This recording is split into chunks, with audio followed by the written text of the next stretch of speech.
Baby, let's get going, baby. Let's get going, baby. And we are live. Hey guys, how you going? So today on BKR Sport, we're here for some NFL action. We've got the Philadelphia Eagles going up against the Tampa Bay Buccaneers, baby. And I'm excited for this because actually this is going to be a better game than you do think from first glance. Obviously, look, Philadelphia's not exactly the most fantastic team of all time, and Tampa Bay are pretty good. They are currently the Super Bowl champions, right? But I think this is going to be better than you think because Jalen Hurts, he's obviously a quarterback who likes to pass the ball, throw the ball down the field, get a bit of this going, get a bit of that going, get a bit of juice going. So I think that we're going to see a lot of passing here from the Philadelphia Eagles today, and especially with the high-powered offense that we see from Tampa Bay.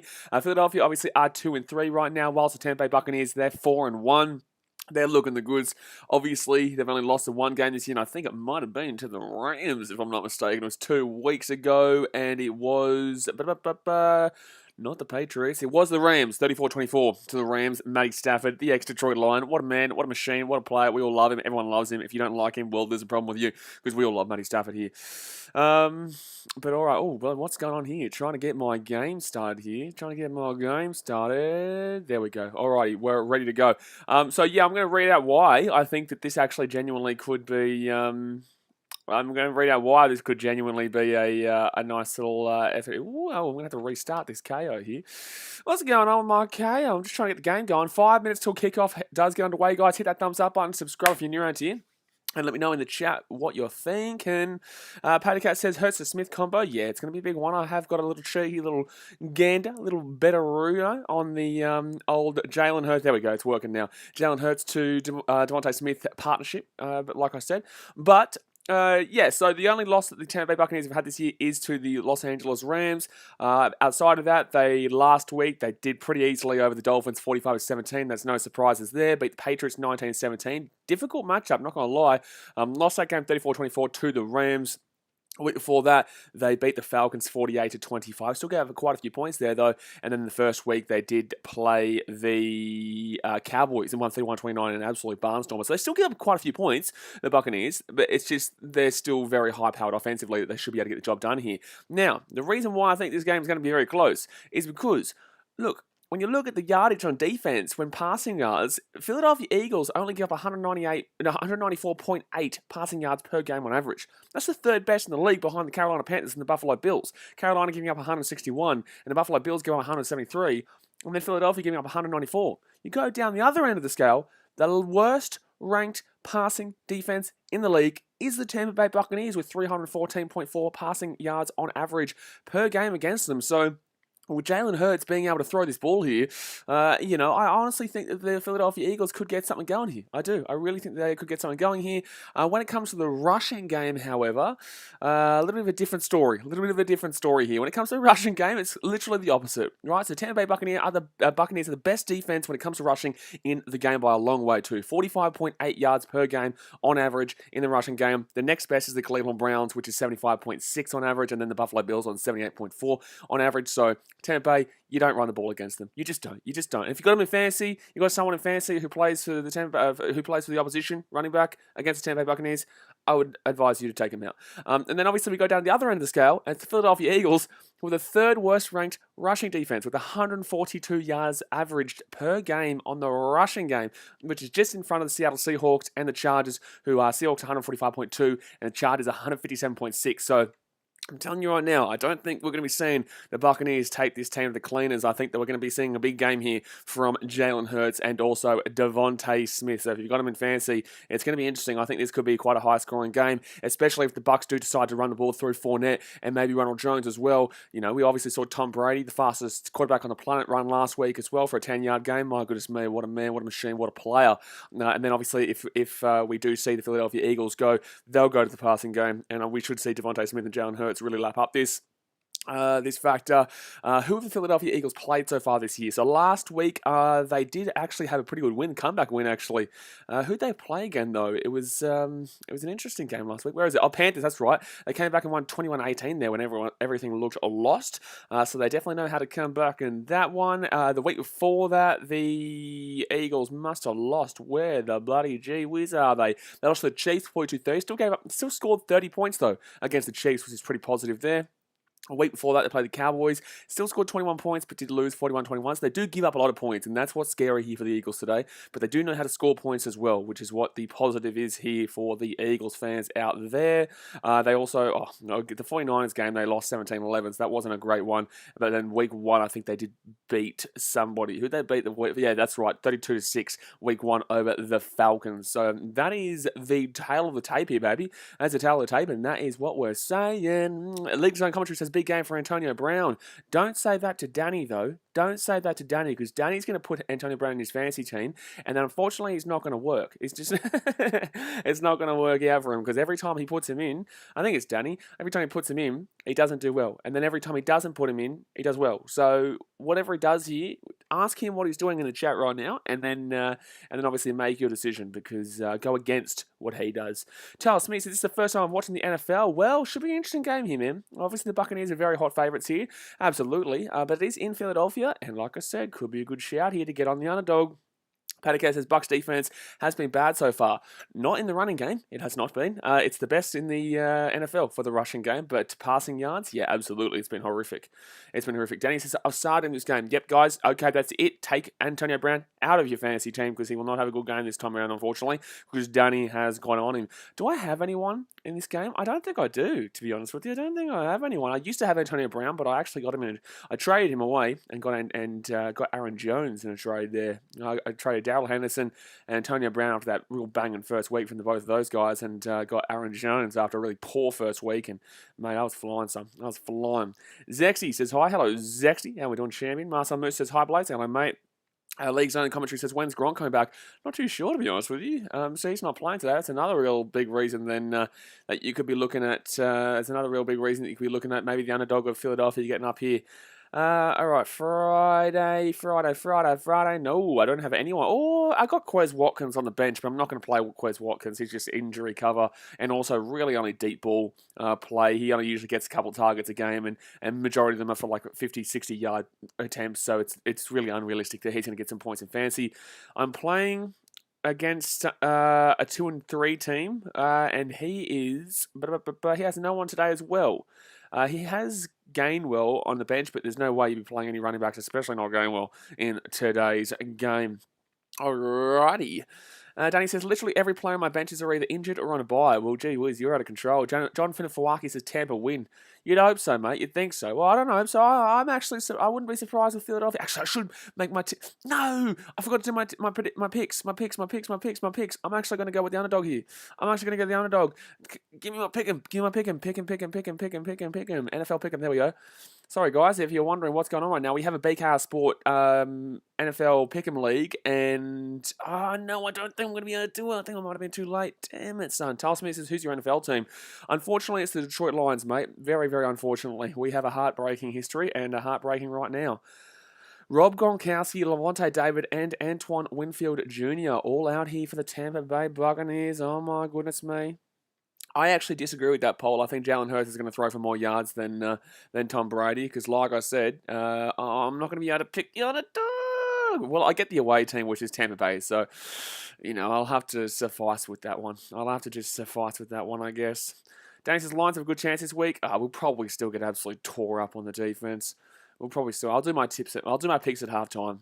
So I'm going to get the Buccaneers for this one because they're the away team, so I'll take it. League Zone Commentary says, to be honest, I don't care who wins this game. I don't think anyone really does unless you're a fan of these two teams. I guess if you're a Panthers fan, you probably do obviously want the Eagles to win. Saints, you don't really have a chance of making the playoffs or winning your division. So relax and I think that they're really... wait a second, who's the other... Oh, that's Falcons, isn't it? Hold on. All right, so who's kicking off here? Who's kicking off? It is the Eagles kicking off here to the Buccaneers, who'll be starting off early, and I feel like they're going to start with a very strong one first here. Oh, I'm late, actually. I'm actually well and truly behind. So first down there.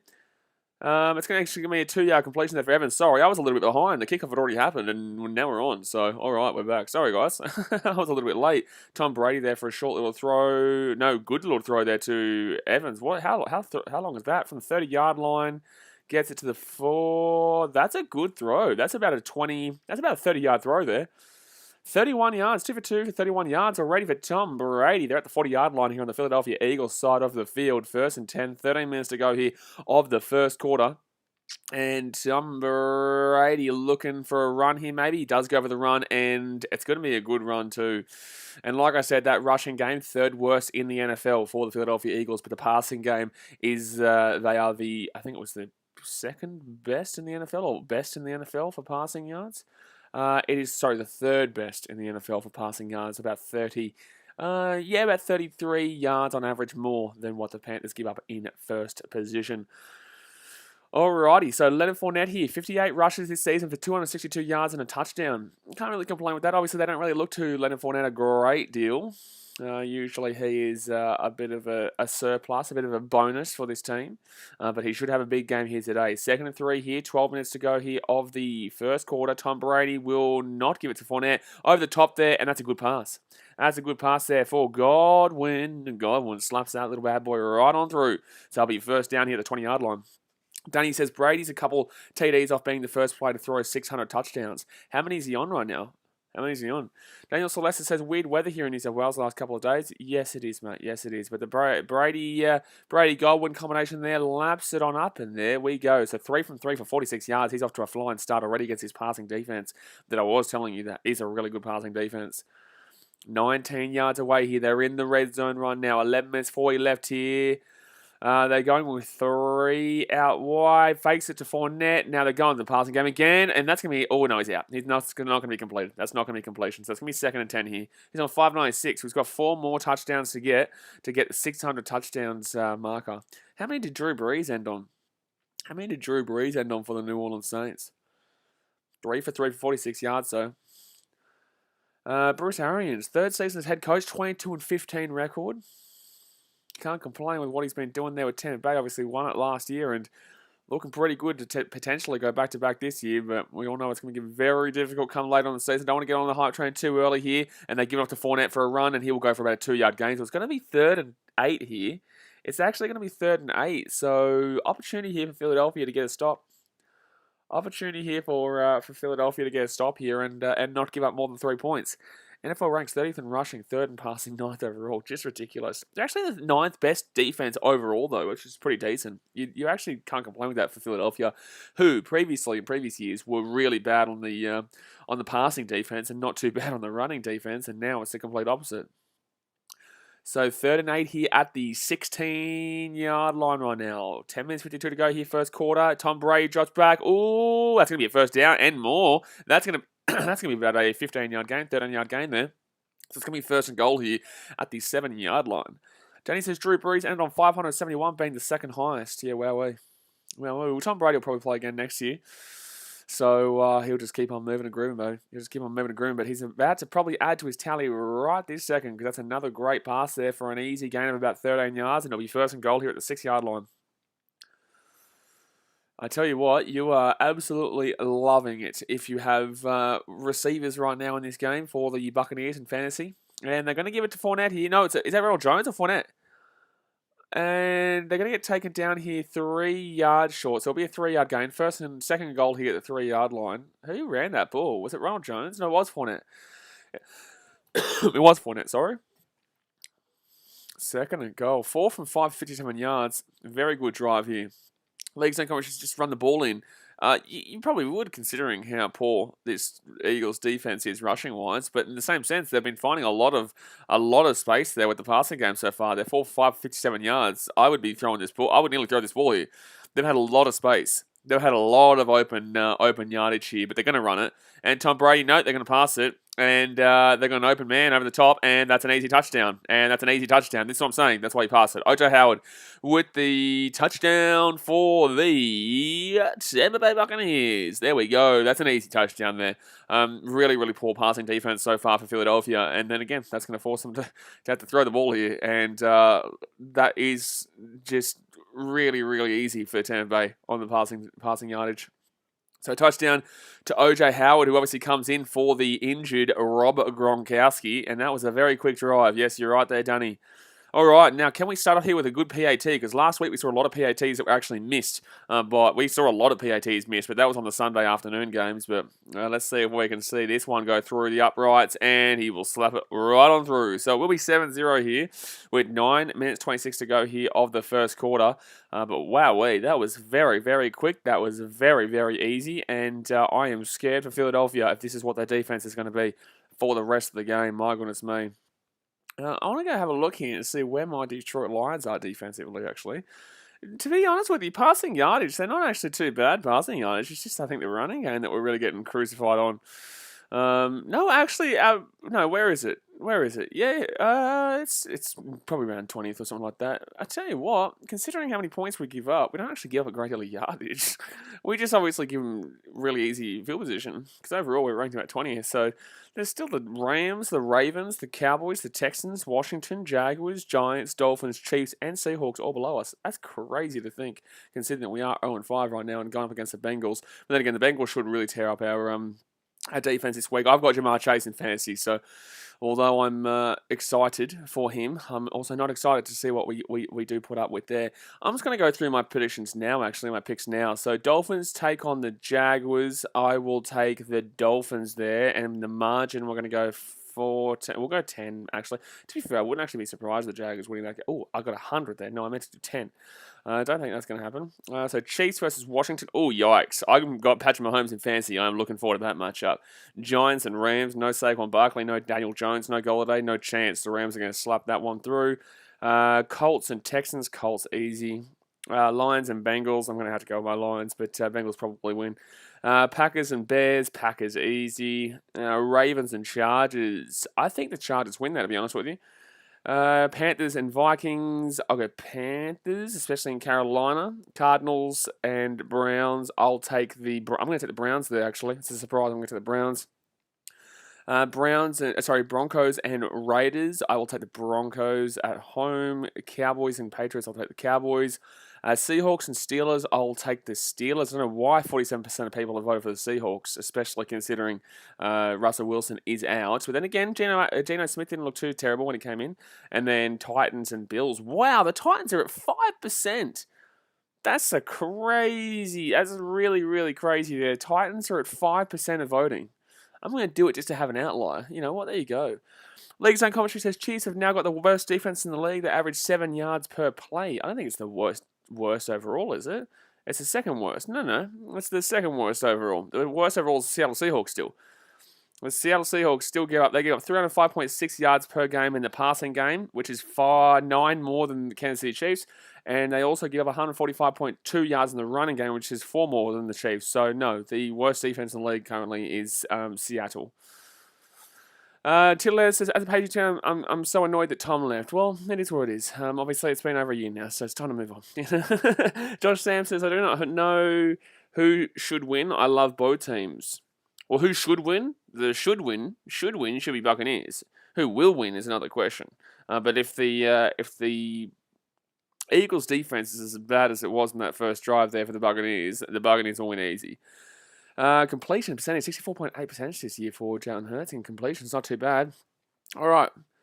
1st and 10 right now. 9 minutes 26 to go here. The first quarter, 7-0 here for the Tampa Bay Buccaneers. But the Eagles on their 25-yard line. Let's see if my prediction is right and they tear it up here on the passing game. Tampa Bay, not a good passing defensive team. 4 seconds left on the shot clock. They're taking a while. Okay, they're going to run it first. What are you doing, brother? No, bro. No, Jalen Hurts. No, bro. No. This is the best rush defense in the league. No, bro. You are not going to get off to a good rush. Bro, no. Do you run that ball there? Who is the play caller here for Philadelphia? What are you doing? That was never, ever going to work. Have you seen, have they seen Tampa Bay on the rush? Obviously you had to run the ball at some point in this game, but that was an obvious loss there straight away, of course. Anyway, 2nd and 12 here with 8 minutes 53 to go here of the first quarter. And Hurts here, drops back, right-hand side, deep throw, and good pass. Oh, my God, they dropped it. Devontae Smith, he was actually relatively open there. But unfortunately, the pass was just a little bit askew. He actually had that. Oh, man. If the pass was in his hands, he actually gets that. That's unfortunate there for the Philadelphia Eagles. He was actually pretty open there for that catch. So 3rd and 12 here for the Eagles, and this has been a really poor start here.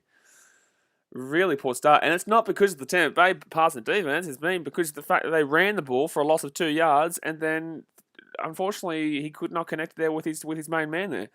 So 3rd and 12 right now, and that's clearly against Tampa Bay here. So that's going to be a flag.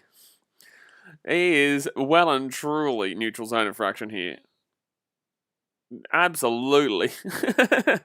That was horrific. So it's going to be 5-yard penalty 3rd down. So it's going to be a 3rd and 8 here, or 3rd and 7. But like, gee whiz, that was incredibly... That was one of the worst neutral zone infractions we've ever seen.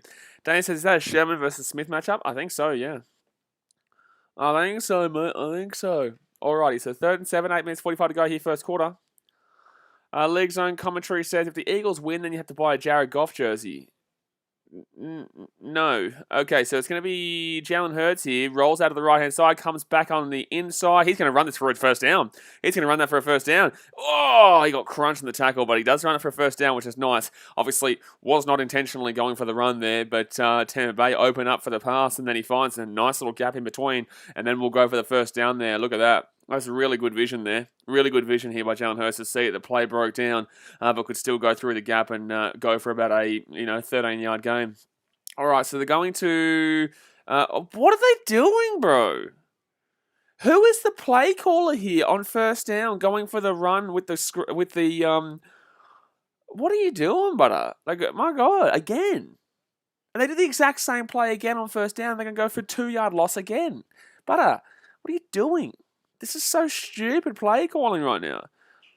Like, what? Come on, my guy. Like, if he had actually given off the run there, like that's yet again another 2-yard loss there on the rushing game. Guys, I think it's time to probably stop doing the exact same play that goes to the 2-yard loss. All right, so 7.5 minutes to go here, first quarter, and Jalen Hurts will throw it to literally no one. This guy is looking shocking today. Jalen Hurts, besides that one run, has looked shocking. There is so many gaps here in this Tampa Bay defense right now. Danny says, I think the Eagles coach is dreaming about having Lamar at quarterback. Well, it's like Jalen Hurts is a very similar player in a lot of aspects, but it just like Jalen Hurts, has been so far off his passes so far. And yet the defense has been horrific. Like, there's been so many gaps here for Philadelphia to find. Like, look, there's a lot of short yardage here that I can guarantee they're going to get. If Hurts can link up here with Miles Sanders on underneath, but here we go. So it's going to be 3rd and 12, right-hand side here. Jalen Hurts, and that's going to be a good catch. Ooh, that is Quez Watkins with a great throw there and a great catch. So it will be 1st and 10 here, and that is what is that? A 10? That's about a 10. 15, 20, I think it's about a 20-yard completion there. And then left-hand side here, they're going to go quickly, and it's going to be a Zach Ertz there. So that was 23 yards there for Jalen Hurts, by the way. But that'll be a 3-yard pickup here for Zach Ertz. But look at that. He just rolls out right-hand side, and he finds the space, and good catch, actually. Not actually the greatest of throws, I'm not going to lie. That was actually tipped. Not actually the greatest of throws there, but Quez Watkins with a fantastic catch there for the Eagles. They've converted a couple of third downs here. So that's worrying here for Tampa Bay in regards to that aspect. How many years do I think Tom Brady's left for playing? Probably this year and next year. Probably this year and next year. League Zone commentary says got a first down off the deflection. They did. Joking down under. He's here. He's ready to go, mate. 7 minutes to go here. First quarter. Jalen Hurts 1 for 3 with 23 yards. No. Why are they saying that that was not complete? Oh, what? Oh, wow. It's going to be a flag here. It's going to be 1st and 25 here. 1st and 25? What happened? I didn't even see what happened. Sherman's out of the game, by the way. He's come out injured. What happened? Why are they 1st and 25 right now? Don't you dare run this ball. Oh, neutral zone infraction. Again. God, but do you know how to not go? Why is Tampa Bay so poor with this right now? So it's going to be 1st and 20 here now. What happened for the flag for the 1st and 25, though? I'm not too sure. Encroachment on the defense. That's going to be a 5-yard penalty and first down. So 1st and 20 here. 6 minutes 38. Leagues and commentary says flag offside, I think. Offside does not get you 15. Oh, you're talking about that one. I thought you were talking about for the previous flag. I know for the flag for this one, no, that was encouragement. But I'm trying to figure out, I was going to say flag offside doesn't give you a 15-yard loss. But 1st and 20 here at the 50-yard line. There's Shamakaruna in the middle of the field. And Jalen Hurts here. Waiting for the snap. Wait for the snap. Takes it. Now they've got right-hand side one-on-one. Deep throw, deep throw, deep throw, deep throw, deep throw. And Jalen Rager. Oh, it's going to be passing. It's going to be a pass interference here. Jalen Rager there will get there to the 3-yard line. And gee whiz. An underthrown ball there, but that is a pass interference there against Tampa Bay, absolutely. So they're going to be 3 yards out here. I can't believe it didn't catch. Oh, yeah, no, that's a difficult catch. That was definitely pass interference there. That's blatant pass interference there. So they're going to be 2-3 yards out here, Philadelphia. They'll be 3 yards out. So it's going to be 1st and maybe 4, actually. It might be 1st and 4 yards here. All right, who does he look for here? Does he go to Quez? No, Quez Watkins is more of a deep play. Obviously, Jalen Rager there with a nice little play there. Does he go to Devontae Smith? Not too sure. But 1st and goal here. It's actually at the 5-yard line. 1st and goal here at the 5-yard line. 6 minutes to go. They've actually completed, like I said, a couple of third downs here on this drive. 1st and goal from the 5, and they're going to... Another play, right-hand side, touchdown for Zach Ertz. The Philadelphia Eagles go boom, boom, boom, boom, boom, boom, boom, boom, boom. Touchdown for Zach Ertz, and it will be 7-7 here on the scoreboard. 7-7 here on the score. Well, as long as he gets the PAT, but it should be 7-7 here on the scoreboard after that one, and that was a good drive. It was It was an okay drive, to be honest with you. They had a couple of third downs, and they completed it to save themselves. Obviously, Jalen Rager got the pass interference call, and if it wasn't underthrown, he catches it. If he wasn't interfered with, he would have caught that as well, to be honest with you. So, unfortunately, Hurts has not gotten off to a good start here, but in the same sense, they're 7-6 with a kick to come here. They're looking fine, nonetheless, but it's looking definitely like a high-scoring game here with 6 minutes 1 to go here of the first quarter. Alrighty. Especially at Philadelphia too. I think they were severely underrated. I think they were severely underestimated here in Philadelphia as well. And they will slap that bad boy right on through. So it is 7-7 here. And they will take that. Yeah, he would have... See, that's the thing. Like, even without that pass... If he didn't have that pass interference right there, he would have caught that very, very easily.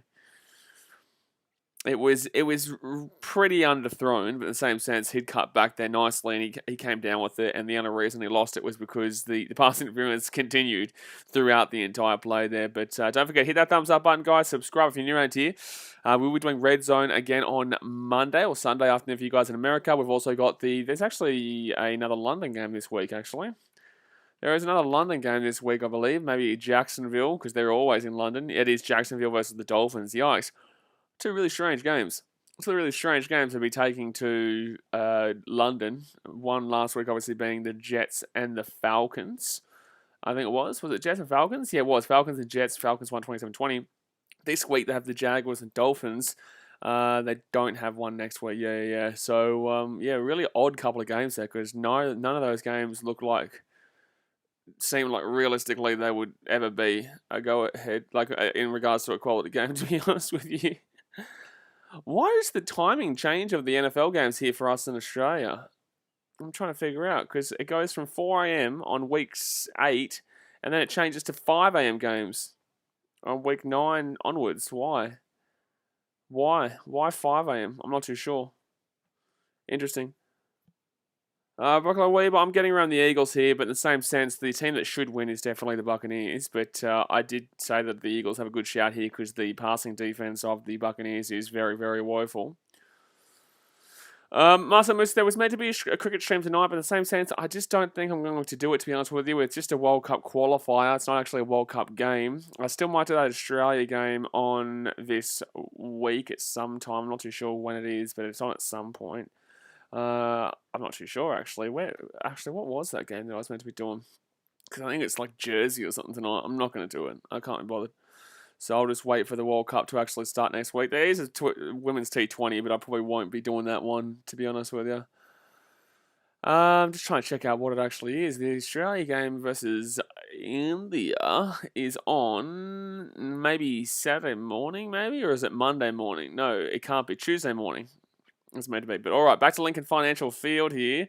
And we're going to be seeing the Buccaneers return this little bad boy. So 7 plays, 75 yards, 3 minutes 25. Ertz with a 5-yard touchdown catch. 2 drives that have been very quick, to be honest with you. Alrighty. League Zone says all the Indians want the IPL GF. I'm not too sure what that is. So 6 minutes. Oh, IPL Grand Final, is it? I'm not sure. I don't watch the IPL. But it's going to be them kicking this ball back here. And the Bucks will be returned. No, they're not going to return this. So it's going to be a touchback here. So they will start from the 25. And let's see if the Eagles can sort out their defense. Because their defense was absolutely woeful. But yeah, that's definitely a hamstring injury there for Richard Sherman, unfortunately. So we may see... Well, Sherman... I don't know if he's on... He's not. He wasn't on Watkins. Surely he wasn't on Quez Watkins. But if he was on Devontae Smith, that's going to really be helpful there for the Philadelphia Eagles on their offense as well. But Tom Brady here, 5 of 6, 59 yards, 1 touchdown, 0 interceptions. But he's at the 25. Let's see how they go with here. And they're going to get off to Fournette, which is a good play for... No, won't be. He'll be losing a yard of 1 yard. Losing 1 yard there. Jordan McCoy says, hi, hello, Jordan McCoy. How are we doing? So second down here, and it'll be 11 yards from the 24-yard line. 2nd and 11. They go out to the right-hand side, but cannot find any gaps there. Cannot find any spies. No, no, no, no, no. So I'm feeling like they're going to go for... I feel like they're going to throw this to Antonio Brown here, to be honest with you. Brown's at the right-hand side. He's got a good matchup right now. I think Brown's going to cut across here for a slant, and I think this is going to be a first down. So 5 minutes, 22 to go here, first quarter. And Brown. No, he's not going to go Brown. He's going to go straight to Fournette underneath. It will be Leonard Fournette there for a gain of about 8. So it will be 3rd and 2 here. 3rd and 2. Oh, okay. The ESPN coverage has gone down. Oh, hello. The ESPN coverage. Is everyone else's coverage okay? What's going on here? Oh, no, it's back on. Did anyone else have that problem just then? If you're watching on K or ESPN, it just like went black. And we're back now, but that was really strange. Tom Brady all-time ranks first in wins, first in passing yards, and first in touchdown passes. 7 Super Bowl wins, most in NFL history. What a man, what a player. So it's going to be 3rd and 2 here. 3rd and 2 from the 33-yard line. Can Philadelphia get a stop here in good position and get the ball back very, very quickly here? And, all right, taking a while here. 5 seconds left here of the shot clock. Down it goes, right-hand side, and easy pass there. And that was the one there for Godwin. Easy days. Right-hand side goes over the sideline. 67 yards thrown, 6 of 7, 1 touchdown. But nice little easy play there. And there's literally no pressure there. Look at that. No pressure on Tom Brady, and the coverage from the Eagles was woeful there.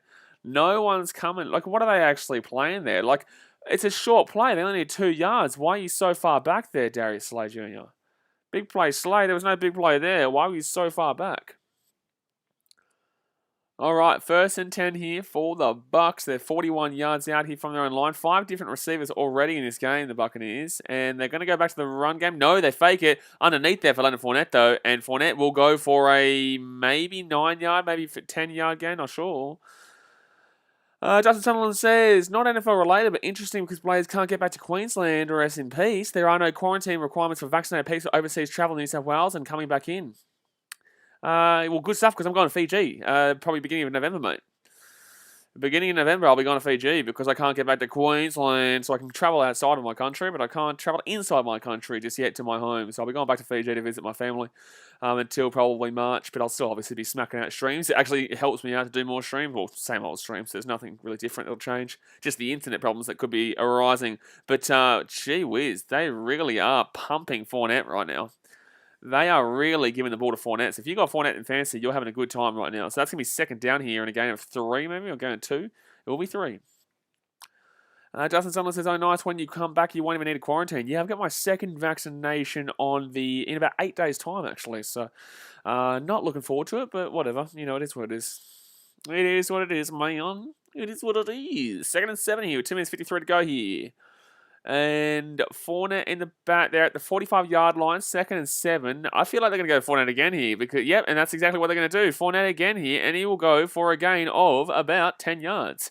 So Fournette is absolutely crucifying Philadelphia right now. Absolutely crucifying them. Absolutely crucifying. By the way, guys, if you didn't know, we are currently the number 8 ranked rugby podcast in Australia now with the Rugby Down Under podcast. So if you haven't checked it out on Spotify or Apple, go and check it out because that's Australia, New Zealand. Well, actually, in New Zealand, we're number 9. Number 9 in New Zealand too. So we're doing pretty well. Doing pretty well. 2 minutes 13 to go here, first quarter, 1st and 10 at the 36-yard line. And Brady, I feel like, is going to go for another run here. They are going to go for another run, and it's going to be Fournette for a 5-yard gain. No, it's Ronald Jones. Sorry, it's Ronald Jones. I was just assuming, and just expecting him. Just expecting him to do it. Ronald, the old Fournette. League's on commentary, so I'm fully vaccinated. I felt a bit sick the day after I got it. Well, there you go, mate. So it's going to be, I think, about a 5-yard gain here, I'd say. About a 5-yard gain. Gee whiz, I'm just waiting for that bloody spider. There's a massive spider that still lives in this room here. A massive one. If you had seen it on the BKR Sport Instagram, there's a massive spider that was actually right here the other day. Yesterday, sorry. So, I've seen it quite a bit recently, so if you do see it behind me, I'll tell you. Alrighty, so they're 32 yards out here, 2nd and 5, right-hand side. This is an easy first down, and then some. It's going to be 4 extra yards here. And that's a Ronald Jones special. That'll be a 1st and 10 right now. Tom Brady by age includes postseason. 20s, 110 games. 40s, 81. Touchdown pass, 167 in his 20s. In his 40s, 181. Completion percentage, 61.7% in his 20s. And 64.5 in his 40s. My goodness me, he's flying. He's actually better in his 40s than he was in his 20s. Better in his 40s than he was in his 20s. Let that sink in. 98 yards thrown in the first quarter, by the way, with 1 touchdown. 10 for 11. Completion percentage. Alrighty, so it's going to be Tom Brady, drop back. He's gone for a throw here. This should be a touchdown if he finds him, and he does find him, and it will be a touchdown. Bingo! Chewies! Antonio Brown with the goes bang, bang, bang. Antonio Brown goes bang, bang, bang. Antonio Brown goes bang, bang, bang. And TD for the Buccaneers. Antonio Brown slaps it in. And Danny, he's happy this week.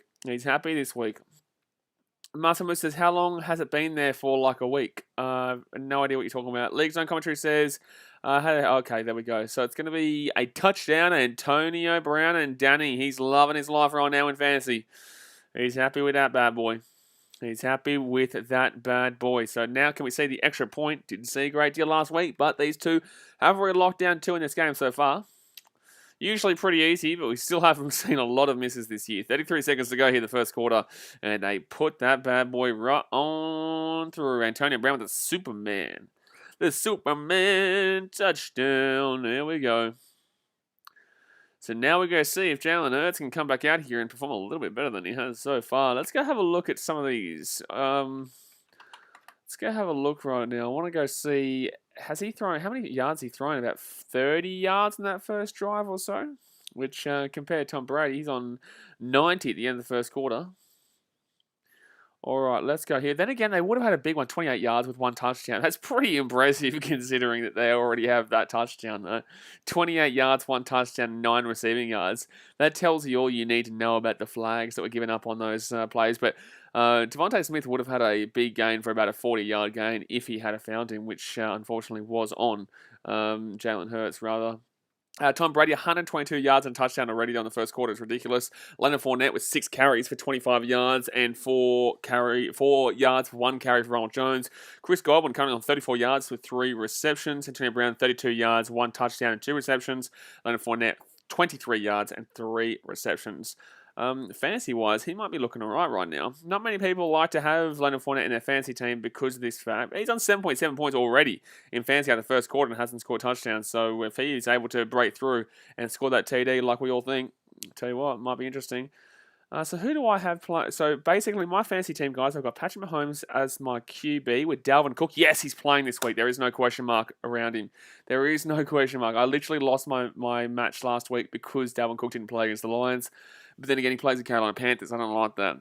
Aaron Jones against Chicago. I think he'll absolutely tear that game up if they give him the damn well ball. Keenan Allen, wide receiver against Baltimore. Baltimore's passing defense hasn't been great. Jamar Chase should absolutely annihilate the Detroit Lions. T.J. Hockenson should... He's been really debatably poor recently, actually, for the Detroit Lions. Now, I've actually, against the Bengals, he will play, so maybe he might be able to do it because they're not a great team, but we'll see. I'm actually going to put Amon-Ra St. Brown here in this team as well for the Detroit Lions against Cincinnati, because obviously there is an injury.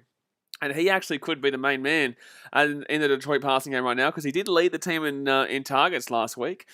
Jared Goff is actually looking quite significantly a lot at Amon-Ra St. Brown. So I'm going to put him as my risky flex play, and then Blankenship as my kicker and Washington as my defense, but I'm going to be taking that out absolutely. I will not be playing Washington as my defense this week. They will have minus 100 points. I will lose points. I will dead set lose points. So there'll be 33 seconds left here this first quarter, and it's going to be the Philadelphia Eagles coming out here for a touchback at the 25. And please don't run the ball again. We've seen them run the ball twice now on first down for a loss of 2 yards each play. Each play they run for a loss of 2 yards. That's the scary thing here, because they haven't learnt from their mistake both damn well times. Brooklyn Weaves is how the Eagles look so far. Well, it's the first quarter. They're only down by 7. They've only had one drive, and they've only thrown for 28 yards, but they have a touchdown. So make of that what you will. So here we go. At the 25, 33 seconds left here. If there's a... Oh, and again, they're going to run the ball here, and they're going to make a 1-yard play. When will you learn? Philadelphia, when will you learn? You are not doing anything here in the run game. You look horrific on the run game. You know why? Because Tampa Bay are the best rushing defense in the league. Why do you keep doing the same old shit every single play on first down? You are not doing anything. All right, so 11 seconds left here of the first quarter, and I think they are going to get a playoff here. They are going to take a play here. No, they maybe not. 4 seconds, 3 seconds, 2 seconds, 1 second. Oh my God. Why don't you just get the playoff? I just don't understand Philadelphia right now. Like, cool, okay, you had to rely on a pass. Well, you didn't really, but like pass interference, technically speaking, you had to rely on a pass interference call to make it down the field. Like, but why are you running the ball here? You've literally made rushing wise in this game. The Eagles have gone for a total of 9 yards, but that was 10 yards, and that is off the back of a Jalen Hurts broken down passing play. They just found some space. Besides that, they've run 3 times for 10 yards. That's like 3.5 yards per carry. Like, shit, man. Like, get the picture. Like, really, understand the game right now. The Buccaneers are not going to allow you to have a running game. Their passing defense is terrible. If you want to go back to the running game a little bit, like when you get a bit more of his passing game sustained, like obviously at the moment, there's nothing here from Jalen Hurts that's been impressing whatsoever. He's overthrown a open pass to Devontae Smith on the right-hand side. He's underthrown the pass to Quez Watkins too. That was actually tipped upwards from the defense of the Buccaneers. So he underthrew that one too low, and he also underthrew the pass all the way out to Jalen Reagor at the left-hand side. So it's not like he's had a good start here. Jill says Bucs have a very weak secondary right now. Absolutely. They've got literally the third worst or second worst passing defense in the league. So like literally throw the ball. Stop running the ball. You know, they've got literally the number 1 defense in the league. Pass the ball. Utilize their disadvantages. Don't just play like a normal game right now. Utilize their disadvantages. And especially when you have a passing quarterback, pass the ball. You ain't no Lamar Jackson, man. Jalen Hurts, I know you play a similar role, but like you ain't no Lamar Jackson. So get the ball into the air and throw it. And make the passes. Don't underthrow them like you've been doing all game so far, or even overthrowing when he threw it to, what's his name? Devontae Smith on the right-hand side. So it is the end of the first quarter right now, guys. We're just waiting here for the second quarter. Hit that thumbs up button if you haven't already. Subscribe if you're new around here. We do love our NFL. We're going to be smacking it out. We've got the NBA starting up next week too. We're going to be streaming probably 2 games per day. Obviously, 1 Chicago Bulls game per day because obviously, you know, I am a Bulls fan. But we will also be doing another random game per day whenever the Chicago Bulls I can do too. Whenever I can do too. Well, actually, the NHL side. Actually, how did the Seattle Kraken go? Did the Seattle Kraken win their first game against the Golden Knights the other day? Seattle Kraken. How'd they go? They're currently beating the Nashville Predators 2-1. No, I think they lost. I think they lost the Golden Knights. Yeah, 4-3. Good game though. Geez, pretty solid game there considering. Pretty solid game there, considering how positive. How the Blackhawks going right now? All right, so the second quarter is underway. Oh, we lost 4-2 to the Avalanche. Lovely. Well, that's not great, is it, lads? All right, 14-7 here in favour of the Buccaneers, but it is the Eagles on their own 26-yard line right now. On their own. Big Waz's Lamar MVP. You wish mate. Left-hand side here. Easy little throw. Easy little throw there, and that's going to be Devontae Smith for about a 6-yard gain, so it might be 3rd and 3, maybe. Jill says, do you think Brady's thumb is affecting him at all so far? Not at all. No way. No, he's on 122 yards in the air in the first quarter with 2 touchdowns. He's thrown 2 touchdowns with 122 yards or something like that in the air in the first quarter. There's still 3 quarters to go, you know what I'm saying? No, I definitely don't think it's impacting him at all. Actually, he's looked really good in this game against a really positive Philadelphia Eagles secondary. So 3rd and 3 right now for the Eagles. Jalen Hurts, left-hand side. Ooh, dropped there. Drop. And that's not going to be... And guess what, guys? No shit, Sherlock. This is what happens when you run the ball on first 3 times in a row and you go for a total across those 3 times of -3. -3 yards. And now you're out of play as Tampa Bay comes back with the ball and they're just going to absolutely tear you up on the defense right now because you were looking horrific. This is why you don't go and do the same shit over and over and over and over and over again when it's not working. Aaron Sipos, he's Australian, isn't he? I think Aaron Sipos is an Australian punter. I think he's Australian, isn't he? And here we go. Buccaneers will return this one to about the 33-yard line here. League's own competition, the Chargers, Ravens going to be good. Yeah, I'm actually tipping the Chargers. I think the Chargers will win that game. I think Mike Williams, Keenan Allen, they're doing fantastic right now. Keenan Allen's not having as good as he normally will, but he's very safe still. He's very safe, especially in fantasy. But obviously Mike Williams was going off this year. Big Boy has also decided Lamar went off last game. He went off in the second half. If you watch the full game, he didn't exactly go off in that first half, but obviously came back very nicely in that second half, absolutely. A lot of work with Lamar, unfortunately. He hasn't been unbelievable so far this season. Look, do I think he's going to be MVP? Absolutely not. I definitely have other people ahead of him. But overall, he's a fantastic player. But it did take him a while to get into that game. Georgia's Chargers look very good. They had the better quarterback for sure. Yeah, Justin Herbert's looking pretty nice right now. I still got a couple of quarterbacks ahead of him. I still think he's playing unreal though. Like when it comes down to it, I would still have Russell Wilson there, Tom Brady there, Aaron Rodgers there, Patrick Mahomes there, Josh Allen above him. But in the same sense, he definitely is starting to move and groove. And is there any other quarterbacks that I'm missing right now that I can't think of that I would put above Justin Herbert? I don't think so. I think he's 6th for me. I think he's sixth. Jay Kerr says, do you think Chris Godwin will score a touchdown, Blaze? He already did, mate. I think he already did. I'm pretty certain he already did. I think he scored the first touchdown of the game, didn't he? Mark Bailey says, Kyle Murray, very good season too. Didn't have a good game last week though against the 49ers though, however. Chris Godwin, no he didn't, sorry. It was O.J. Howard and Antonio Brown, my bad. But Chris Godwin, I don't know, probably. The way the Philadelphia secondary is looking right now, then yeah, 121 yards throughout the air they've given up and 2 touchdowns in the first quarter, probably. But yeah, Mark Bailey, Kyle Murray's having a good season. I would personally say that I would still probably say that I prefer Justin Herbert long-term than I do Kyle Murray, though. I know it's a big call. But I really like what Justin Herbert's doing right now. I think he was a massive shock. I think, can you imagine if the Dolphins had gone with Justin Herbert over Tua Tagovailoa? I truly think that they would be looking just as good as the Chargers right now. I do. I really think that the Dolphins would be flying, but unfortunately, and look, they took a risk on Tagovailoa, and at the moment, it's not really paying off. But that's the part of the game. That's all part of the game, baby. Jill says, what do you think of the Chiefs so far? Not great. Obviously, I stream all these games, so I watch every team frequently, and the Chiefs haven't looked great. Defensively, not great. Offensively, looked really off against the Buffalo Bills too, but the Buffalo Bills defense was so quality that it didn't allow the Chiefs to get that open expansiveness to their game through the likes of Tyreek Hill. Patrick Mahomes was a bit off on the night too, but they'll kill Washington this week. They'll annihilate Washington this week. Alrighty, so 1st and 10 here on the 33-yard line here for the Buccaneers. They've got Ronald Jones in the backfield here, not Fournette, and they're going to give it up to Ronald Jones. And it's going to be 4-yard gain there, 4-yard gain. Lead Zone commentary says, I wonder if the Dolphins regret picking Tua over Herbert. I would say absolutely. Do I think that Tua Tagovailoa is done? Tua Tagovailoa is done? No, I think he's very young. But in the same sense, look at how Justin Herbert's playing right now. Coming out of that draft, I didn't think he would be anywhere near as good as he has been. I'm not going to lie, I'll tell you right now, I wouldn't have said that Justin Herbert will be anywhere near the best quarterback to come out of that draft class so far. But he has been. He has been.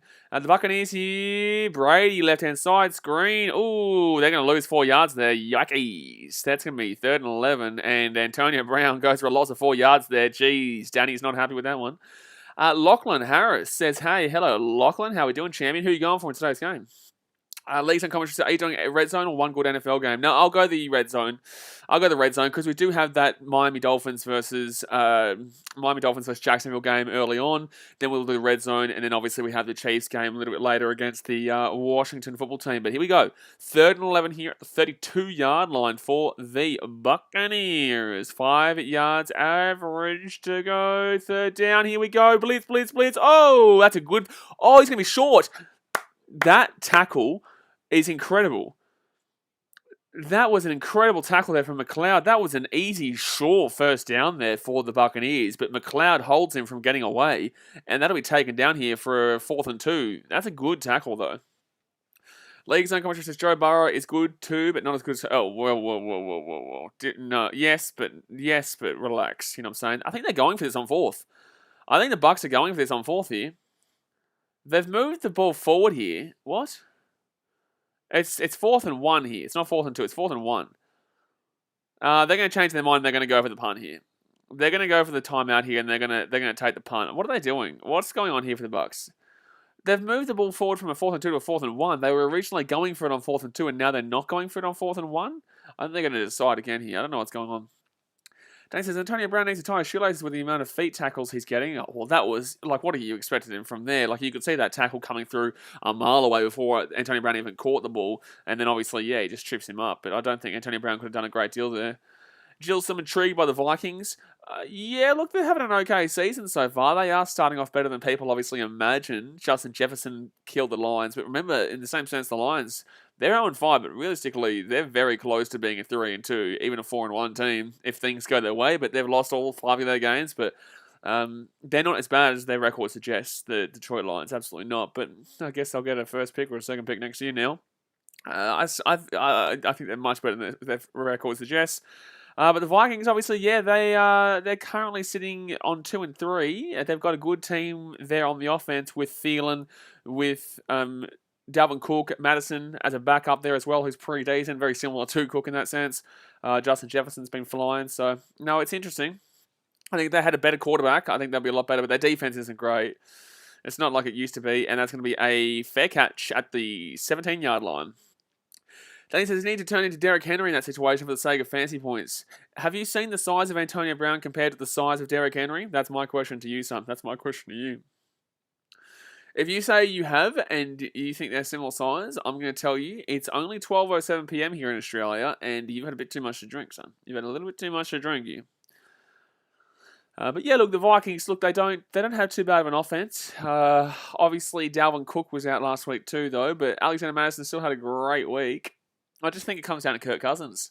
I'm actually playing him in fantasy this week, Kirk Cousins. Take a Derrick Henry pill. I think, buddy, you need to get off him at the moment.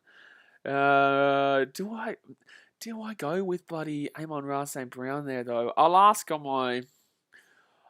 you guys on my Jaguars versus Dolphins stream if I should go for Amon-Ra St. Brown as my flex instead of Sammy Watkins, Tim Patrick, or Zach Moss, or even Henry Ruggs. Henry Ruggs versus Denver, I'm not a big fan of that one. Zach Moss versus Tennessee, yikes. I'm not sure. Actually, that could be interesting, Zach Moss versus Tennessee. Jill says, Kirk Cousins is a decent quarterback, but isn't the one to take them deep into playoffs. Absolutely not. Absolutely not. You know, you can see your big quarterbacks who can take you deep in the playoffs, and I'm not even looking at... Not even necessarily looking just at the best teams, but yeah, if you go and have a look at all the teams around there, you go and look at Carson Wentz at the Colts. Honestly, he is the type of quarterback that could do it. Yes, very, very underappreciated right now and underrated because of his injury issues, but he is a quarterback that could take you deep into the playoffs. Lamar Jackson is, Josh Allen is, Patrick Mahomes is. Kyler Murray, I have a question mark about. I really do have a question mark about him being able to take them deep into the playoffs right this second. I think that he is very similar in a sense to Russell Wilson, but has more of the run game and also a bit of Russell Wilson and Lamar Jackson combined, a little tiny bit if you would think of it that way. And I'm not too sure if they'd be able to go deep into the playoffs with him there. And I think the Cardinals are a little bit overrated right now, but still a very good quarterback. 49ers got Garoppolo, no. And Trey Lance too young. Dak Prescott, yeah, Dak Prescott could do it. Giants, no, with Daniel Jones. Justin Herbert, not yet, but definitely will be. No way Baker Mayfield. No way Chicago Bears. Who is it right now? I can't think of his name right now. Justin Fields. Derek Carr, get out my face. Ben Roethlisberger, probably not anymore, to be honest with you. I'd probably say not anymore. Broncos, they don't even know what they're doing. Packers, Aaron Rodgers, yes. Joe Burrow, not yet. Tom Brady, absolutely. Tua Tagovailoa, the Dolphins, not yet, maybe never. Titans, Ryan Tannehill, I don't even think they rely on their quarterback, but Tannehill's okay. But if you looked at Tannehill as an individual quarterback, you'd say no.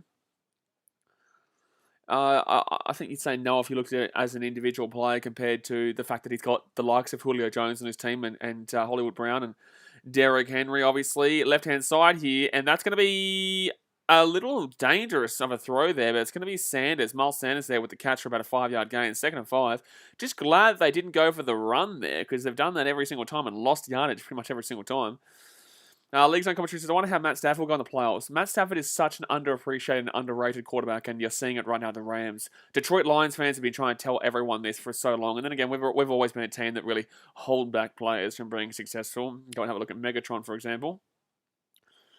So 2nd and 6 here for Philadelphia at the 21-yard line. That's about a 6-yard gain, 5 or 6-yard gain there. And here we go. What are Philadelphia going to do right now? They're down by 7 points. Had a good stop. And Jalen Hurts rolls right-hand side, rolls right-hand side, rolls right-hand side. Bro, you're going to get sacked. You're an idiot. Bro, how do you not hear that behind you? Josh Allen, absolutely, Alexander. Absolutely, Josh Allen. So that's going to be 3rd and maybe 5. I don't think he lost any yardage there. Oh, it was a gain of 1, actually. He still gained a yard there. Jaguars, Trevor Lawrence, not yet. I think he'll be good, though. Jameis Winston, God, no. Washington, Heineke, no. Jalen Hurts, no. Sam Darnold, probably not. He's having a right season, though. Vikings, Kirk Cousins, no. Lions, Jared Goff, no. Okay, here we go. Mac Jones, not yet. Too early to say. So it's going to be 3rd and 5 here. They've done a couple of third down completions so far in this game, though, Philadelphia. And Jalen Hurts here over the top, and he will get to... What is with Jalen Hurts? He is shocking today. He's had so many open receivers. Jalen Hurts, you are shocking, man. You had so many open receivers in this game. Tampa Bay's defense has been shithouse. I don't want to hear no one saying that this is the fact that Tampa Bay's defense has been good in this game.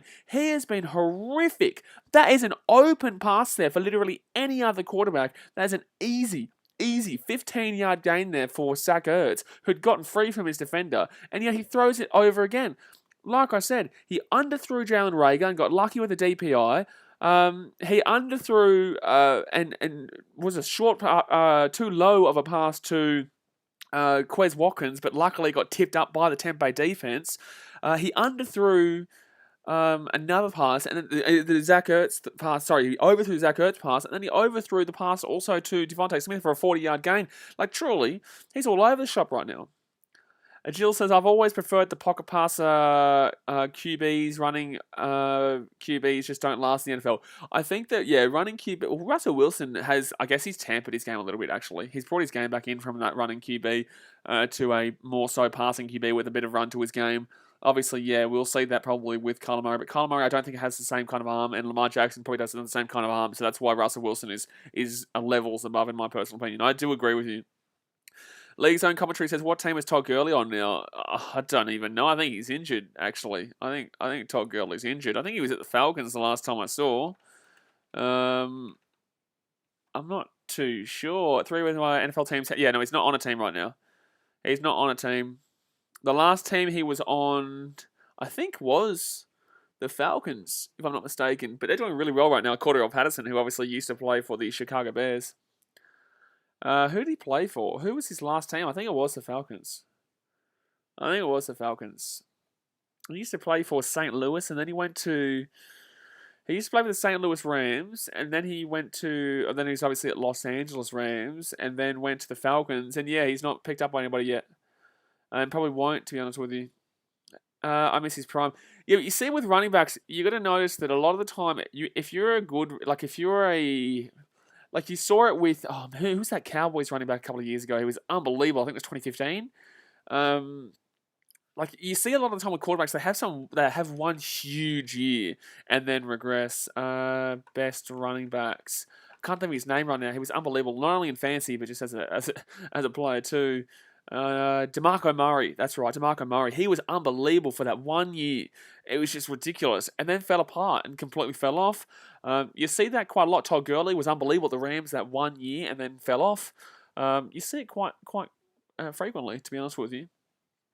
You do. But obviously they made the Super Bowl that year. I don't know. Yeah, they made the Super Bowl that year.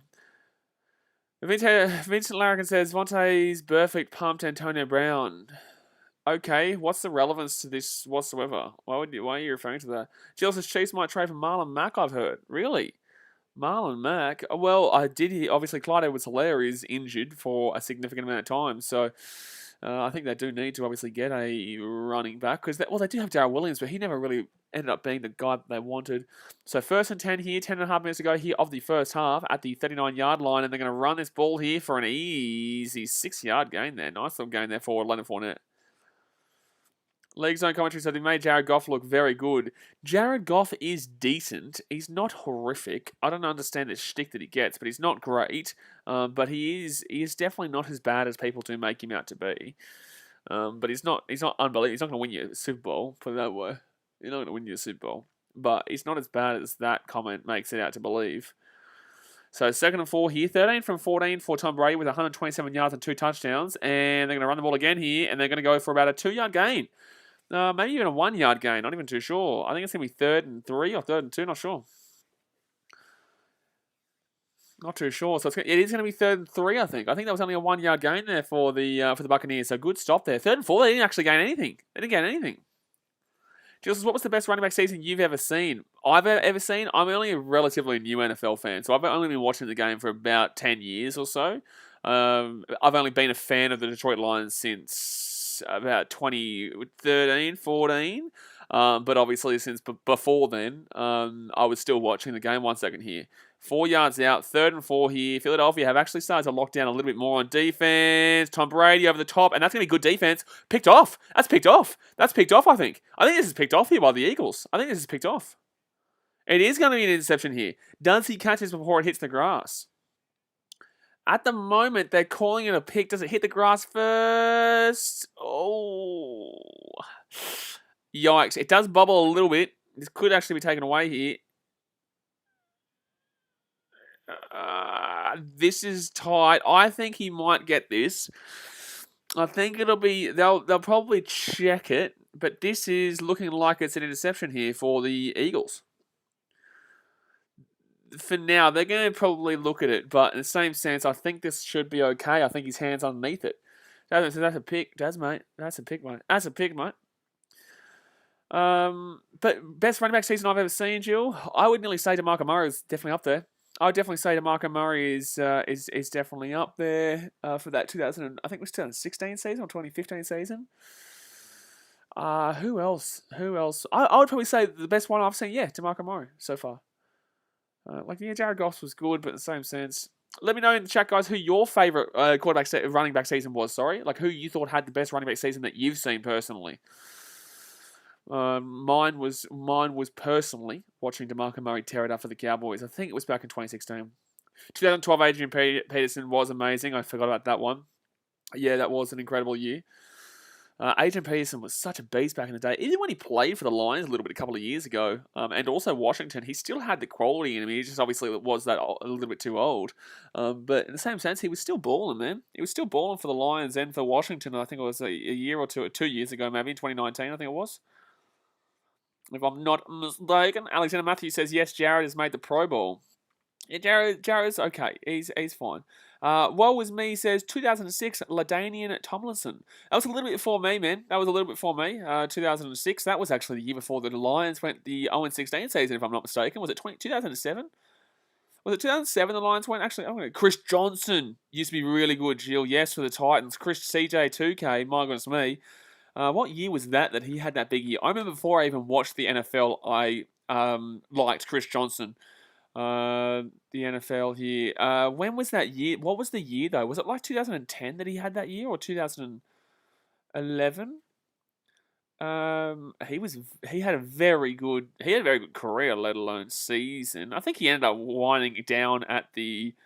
Did he go to the Jets or did he go to the Cardinals? I know he was originally at the Titans. That was his big year. That was his big team.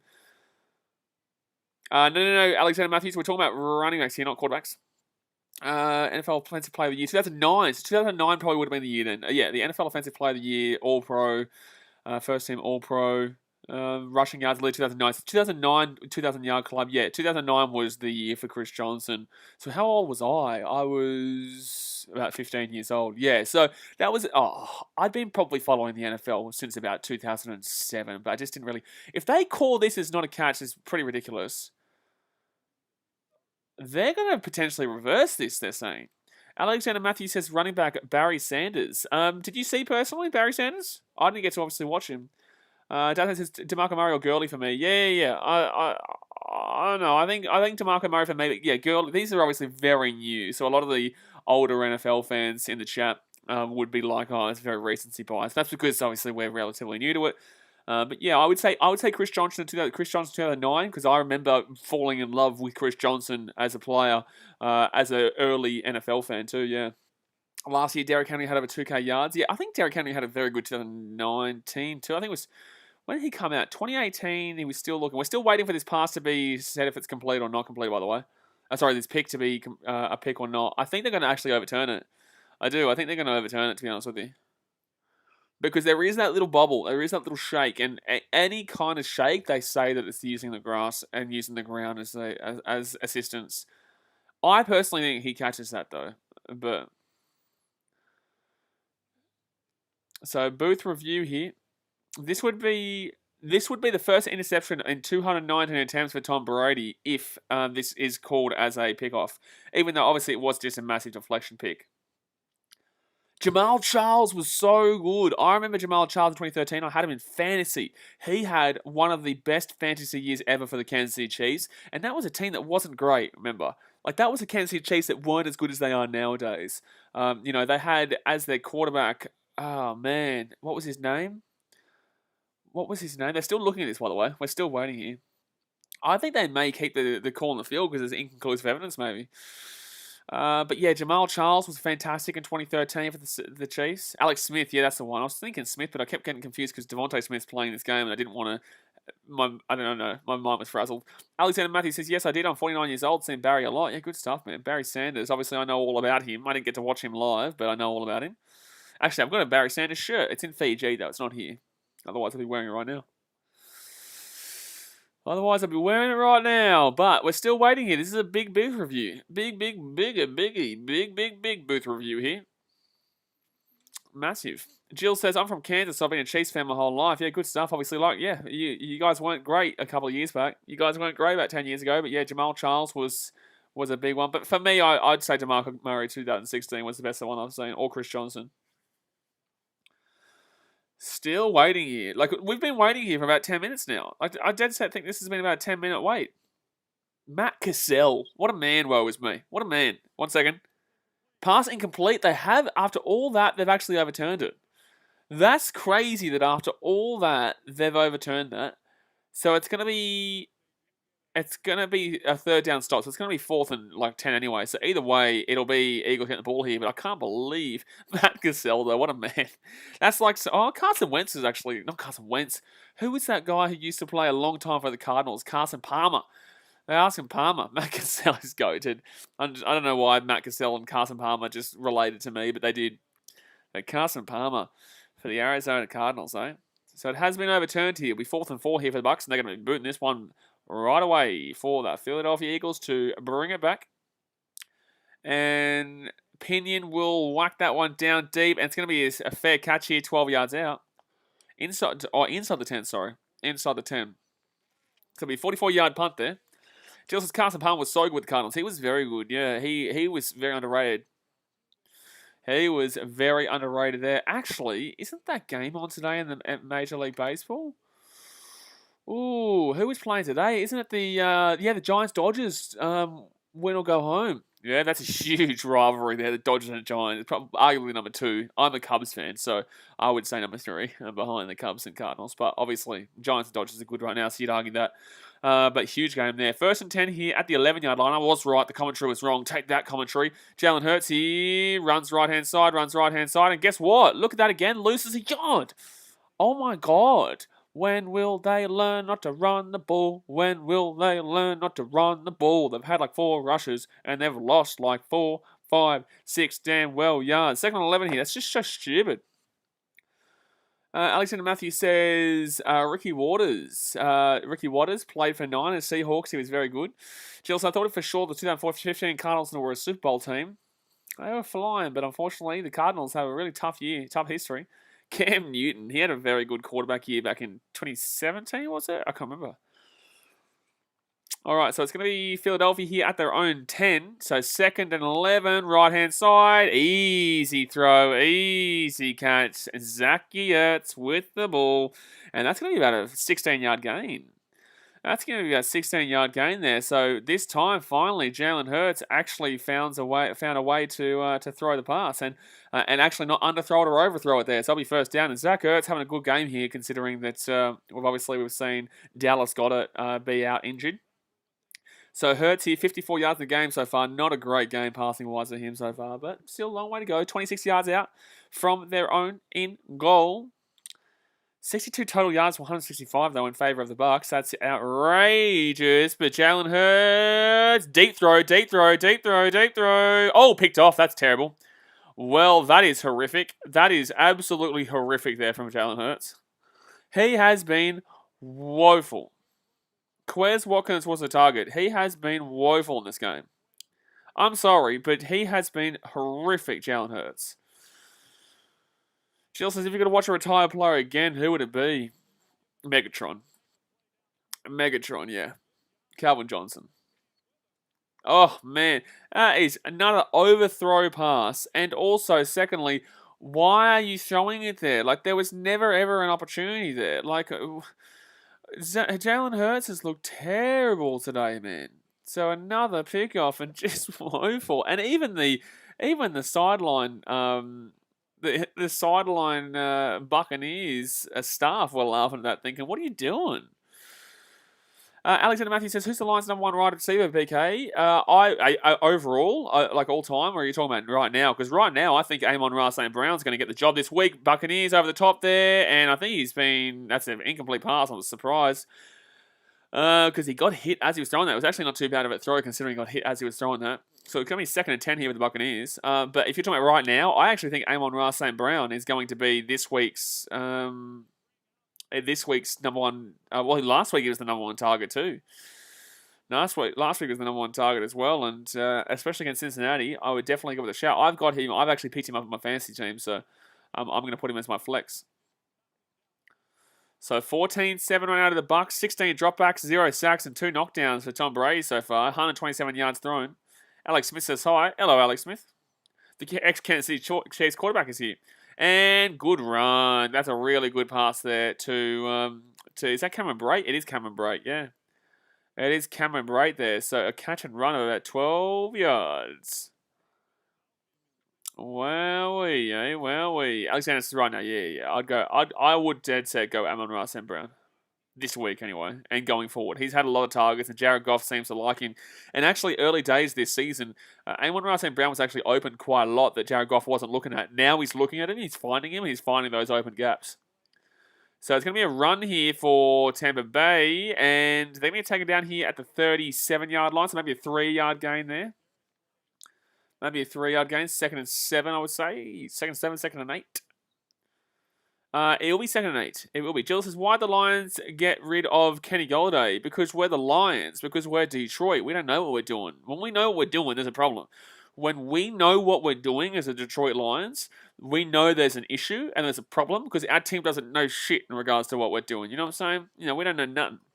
If we're doing positively, Get out of my face. That's the worst thing you could possibly see as a Lions fan. Start getting worried. Screen pass. Tampa Bay. Well, this could be a touchdown here. Oh, no. But he does get taken down just before he breaks away there, Antonio Brown. But he gets about a 16-yard gain there, sorry.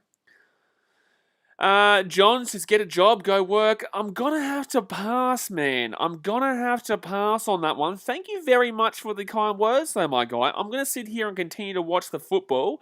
But best of luck to you, my guy. Thank you very much for tuning in. So it's going to be about a 16-yard gain there for the Tampa Bay Buccaneers. And they're, 44 yards out? Yeah, 44-yard line right now. Mate says the Lions need to sign you, Blaze. Mate, when the Lions sign me, we're going to start winning games. Right-hand side here, Tom Brady. Ooh, interesting pass there. And Leonard Fournette's going to break away from the tackle. He's away here. Good.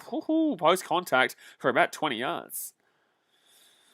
That is a 18-yard gain there for Leonard Fournette and the Buccaneers. First and 10. 2 touchdowns, 171 yards. But look at this. That was really nice there. The pocket collapses, but there we go. Slaps it down. Gilles, didn't Stafford have 5,000-yard season once or twice years ago? Matthew Stafford has had a lot of good years. Unfortunately, the Lions' defense just hasn't been able to hold up for him. And also, we've never had a good play call either, to be honest with you. But it's going to be Fournette taken down for about a 3-yard gain. Alexander says Stafford over 5,000 one time. Stafford is having a fantastic year right now for the Rams. You're seeing a lot of quarterbacks going over 300 yards frequently this year.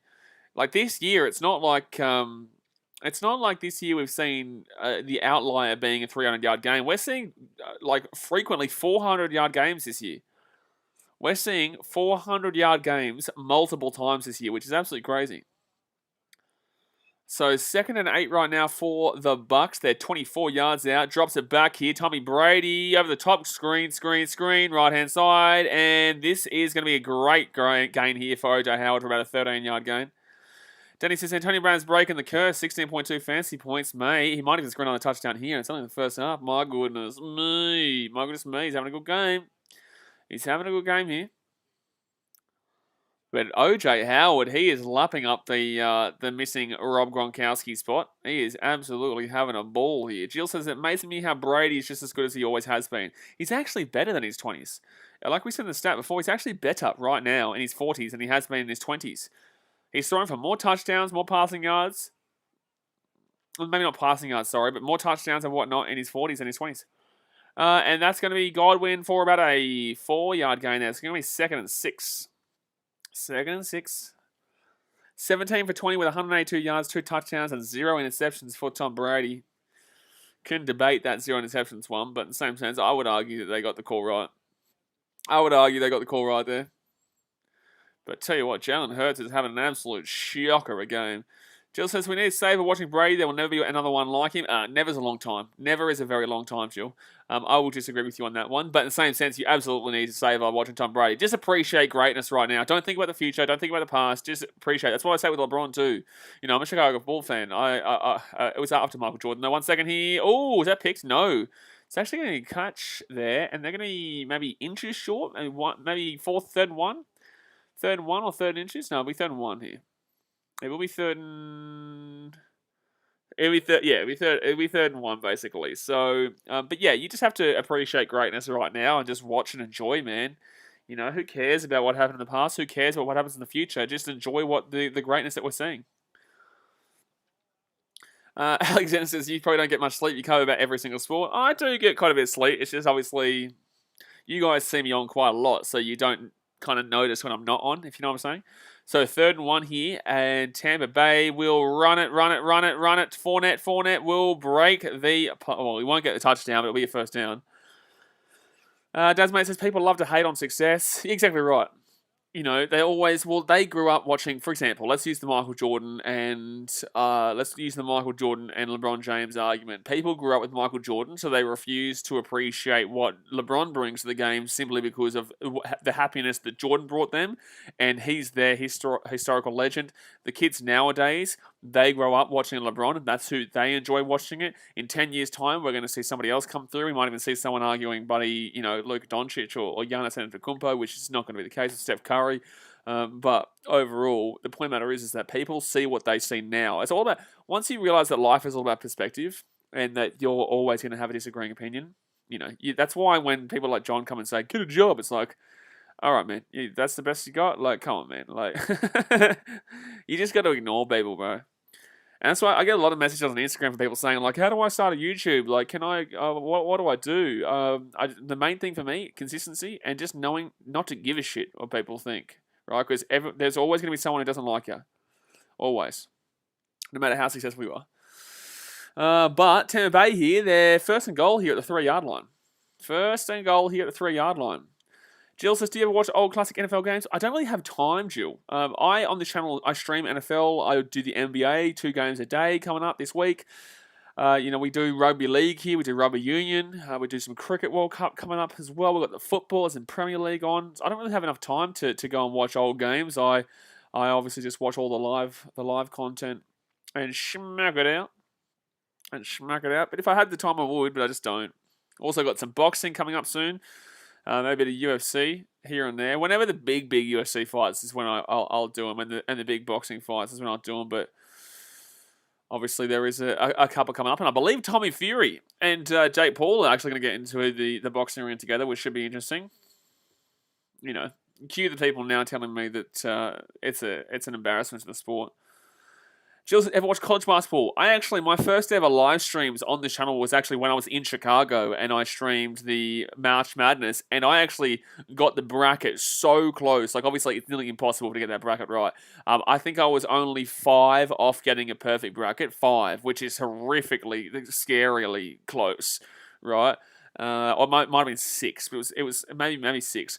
But I predicted it. I predicted Virginia being the winner in 2019, and yeah, it was a great tournament. I had Duke going out to Virginia? I think it was Duke going out to Virginia in that in the 4. What's it called? Round 4? No, I can't remember. But yeah, no, I don't mind. I actually really enjoy watching the NCAA March Madness. So first and goal here. I might actually do some next year. If it's on. It should be on. First and goal here at the 2-yard line for Tampa Bay. Surely they get this. That was the 2 Monday morning, by the way. I didn't realise that. Tom Brady, they give it off the run, and Fournette with another touchdown. That's a touchdown for the Buccaneers. A touchdown for the Buccaneers. Thank God I'm not playing Fournette right now in fantasy, because he is on currently 18 points in the first half. 18 points in the first half. March Madness is great. Yeah, absolutely. March Madness is great because it's always a knockout. It's not like you have a couple of games here or there that don't necessarily mean a great deal. It is literally just knockout after knockout after knockout after knockout after knockout, and you see so many crazy results so frequently. Like we saw the other year, Virginia getting knocked out. Virginia was ranked number 1 in 2018 and then got knocked out first game. They got knocked out first game, and that tells you everything you need to know about March Madness. You see some crazy results in that tournament. But the Buccaneers here, 20-7 right now, and it's about to be 21-7 with 1:56 to go here first quarter. Let's see if the Philadelphia Eagles decide to run this ball again here on first down. What's the guarantee that they do and they lose about 2 yards? Guarantee it. So 21-7 is the score with 1:56 to go here. 1:56 to go. Hit that thumbs up button if you haven't already, guys. Boomski. And obviously subscribe if you're new. But let's go have a look at the fantasy points. So Fournette's on 18. The Buccaneers defense on 6.5. Who else here is fantasy relevant? Quez Watkins, 3.3 from 23 yards. Kenneth Gainwell, 0 points right now. For Philadelphia running back core, Ryan Suckup on 3 points. Miles Sanders, 1.5. Yikes. Jalen Hurts, 6.56. As if you are, to be fair, you would play him because the Tampa Bay defense has been shocking passing-wise. And Devontae Smith, 1.6. Geez, he's not having a good time there with him, both those guys in his team. Denise, the Bucs offense is actually insane in fantasy. Everyone gets 15 plus points most of the game. No, disagree. Disagree. You've seen it recently, but in the same sense, no. Sometimes you're going to see one of the wide receivers or 2 of the wide receivers go off and one of them go down and not have a great week. Not all the time will you see all three of their wide receivers go crazy.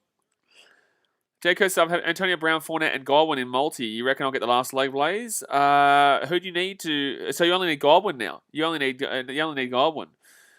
Moses Prescott says Eshe Titans. If you're talking about the Tennessee Titans, that's not the Titans that's there, and it's not the Titans that's there. This is the Gold Coast Titans. I just poked my eye. This is the Gold Coast Titans in Australia, and that's the Gold Coast Titans in Australia. But I guess you can consider it as the Tennessee Titans too if you want to.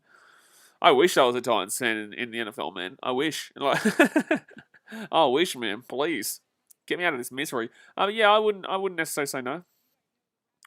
To Godwin scoring GKs. All right, so 25 yards out right now. A minute 56 to go here of the second quarter. Philadelphia Eagles here. They drop back at the 20. Jalen Hurts.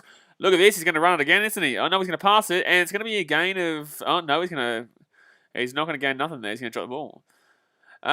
Alexander Matthews says, BK, NFL Films did an hour special documentary on Calvin Johnson. You should check it out if you already have not. When I'm not streaming, I'm either playing a bit of MLB The Show on my PlayStation, or I'm editing videos, whatnot, or I'm watching a documentary. And obviously I loved the Chicago Bulls documentary. I love the those Last Chance U kind of stuff. So I definitely will check out the Calvin Johnson one because I love Calvin. All right, 2nd and 10 here for the Eagles, and he's going to get sacked here. He's going to get sacked here. He's going to get sacked here. No, he's going to run away here, and he will run for about a 5-yard gain. How did he get away? That was actually really nice there from Jalen Hurts. That was actually, he got away from Shaq Berry there. Actually a nice little run there for Jalen Hurts to get away, because I thought he was absolutely getting sacked. That was a really good spin to go spread left-hand side and for the 5-yarder. It's actually a nice little spin. Oh, I need to film my NBA preseason video. That'll come out on Monday. I was actually meant to put that out today. Damn it. Oh, yucks. I might even do that today, actually. I may actually do my NBA No, I'll wait. I'll put it out Monday. Sunday for you guys in America. Monday for me. I'll be putting out my NBA preseason where I go through and do the tier maker of where teams will finish this year, in my opinion. So 3rd and 6 here, minute 42 to go here. And Eagles, here we go. Jalen Hurts, he's got plenty of time. Deep throw, and yet again, over the top. Gainwell is open. Holy shit, Jalen Hurts, you are horrific, my guy. Another overthrow. You have an open Gainwell, man. An open Gainwell. The Buccaneers defense has been woeful in the secondary, and yet he still can't find his players, man. He still can't find his players. Like Jalen Hurts, look at how many gaps and openings you've got in this game, my guy. Gainwell, you've missed there. You underthrew Rager. You overthrew Zach Ertz. You overthrew Devontae Smith. Devontae Smith's got one catch for like 5 yards in this game. That's going to be a fumble. Oh, no, geez. They still get it, though. 33 yards out. Bucks nearly lost that one there. Probably he's looking so bad. He's looking incredibly poor. I know he's got the talent, but it's not like Tampa Bay are doing a Buffalo Bills of last week to the Chiefs and not allowing Patrick Mahomes to have a good game. Patrick Mahomes had a bad game because the Buffalo Bills prevented him from having a good game. In this game, it is simply not down to the fact that Jalen Hurts is getting locked down by the defense. He's just not having a good game whatsoever and looking horrific. Jake Curtis, hope so. At least he got the whole second half. We'll see. We'll see, mate. He's got right now too, mate. He doesn't have the whole second half. He's got right now. How much do you win, Jake Curtis? How much do you win? So 1st and 10 here for the Buccaneers. 1st and 10 here for the Buccaneers. Where are they? They're at the 35-yard line. Yeah, at the 35-yard line, 1st and 10. I feel like they're still going to score here. I really feel like this Bucs offense has been so crazily good in this game. Brady having such an incredible game like usual, and they're still tearing up. I honestly can't. The Bucs and Bills are definitely my favourites to make the Super Bowl this year, and I don't care if it's that's definitely encouragement. That's going to be encouragement there. Oh no, it'll be a false start here. Oh, true. Dane said if the Bucs score a touchdown here, I think they'll blow out the Eagles. Yeah, probably, mate. Well, they're already on the precipice of blowing them out, to be honest. I'm calling it 28-7 half-time, Dasmate says. Oof, what's that? Was that a false start? They're going to call false start, but I disagree. All right, so 1st and 15 here. 190 yards with Tom Brady in the first half. And this is what I'm saying, guys. He's on target right now to potentially hit 400 yards. Again, he hit 400 yards last week, and Brady throws that one incomplete to Evans. So it's going to be 2nd and 15 here. Darius Slade, decent defense there, but Tom Brady couldn't find him anyway. He couldn't find him anyway here. Week 6 match. That Justin Herbert versus Lamar Jackson game is so exciting, though, I tell you. That is a very, very exciting game there that we're going to be seeing this week coming up. 2nd and 15 right now. If the Eagles actually get a stop here, they will still get another opportunity here. And Eagles drop it through. No. This is actually a really good shout here for the Eagles to get the ball back with a minute 14 and 3 timeouts. So it's 3rd and 15. If they decide to run this ball to try and take some time off the clock, they're just going to time it out. And they're going to get the ball back here with some pretty solid time left, the Eagles. He actually has a bit of opening there for Antonio Brown. He just couldn't find him. That is not a great throw there from Tom Brady. Alexander says Hurst is definitely not the answer in Philly. He's so up and down. So up and down. So up and down. So inconsistent. But here we go. 3rd and 15 here. What do the Bucs do? Do they force the timeout away from Philadelphia or do they go for this on 3rd? They are going to go for it. They are going to go for it. They're going to drop it back. Brady, deep throw, deep throw. It's going to be picked off here. And it is picked off here. It is picked off. And either way, it doesn't really matter. But they're going to lateral it. He's lateraled it. And they're going on the left-hand side here, 35 yards here. And I would go down here, Slay. What are you doing, bro? You just wasted like 13 seconds. But it's going to be picked off there. So either way, it's the same thing. You know, they would have punted it away. They probably get a little bit extra yardage there. But Tom Brady does throw the pick there. He does throw the pick for the first time in 206 games or something like that. I think that's his first interception in like 206 games. Desmond says, how are the Browns the favourites against the Cardinals? I'm tipping the Browns. I think the Browns will win. Let's go have a look at this MLB game. See the Dodgers and Giants. Still 0-0. Yuckies. That's a tough one there. That's going to be close. Ha ha ha. The White Sox. Gonski. Get out my face. Get out my face. I'm not even talking about the Cardinals. They can definitely get out my face. And the Brewers. Oh, Brewers fans. They talk so much shit. They talk so much to us Cubs fans all season and said they were going to win the Major League Baseball this year. How'd that one go for you, son? So it's going to be Philadelphia here with the ball at the 30 or 35, I think it is. Man, I remember when I streamed the Cubs versus Brewers game, and there was someone who was just ripping into me saying, because we were bad, the Cubs were bad this year, but they were ripping into me just saying how bad the Cubs were and that the Brewers were the best team in the division and they're going to easily win the division and also the MLB this year because they were, on target there alongside the likes of the Astros and the Dodgers and the Giants and the likes, and obviously they got pumped there. They just got pumped by the Braves? Oh god, it was the Braves. It's not like the Braves Braves are fine, but in the same sense they're not going to win it this year. Alexander says Wilson my quarterback, but Justin Herbert just has that it factor. He's so calm. He is very cool, calm, and collected. Where would you rank him right now in regards to current quarterbacks? Because we have this conversation quite a bit here. I've currently got, not in order, my top 5 is Russell Wilson, Aaron Rodgers, Patrick Mahomes, Josh Allen, and Tom Brady. And if you want to argue it, I would go Tom Brady first. I would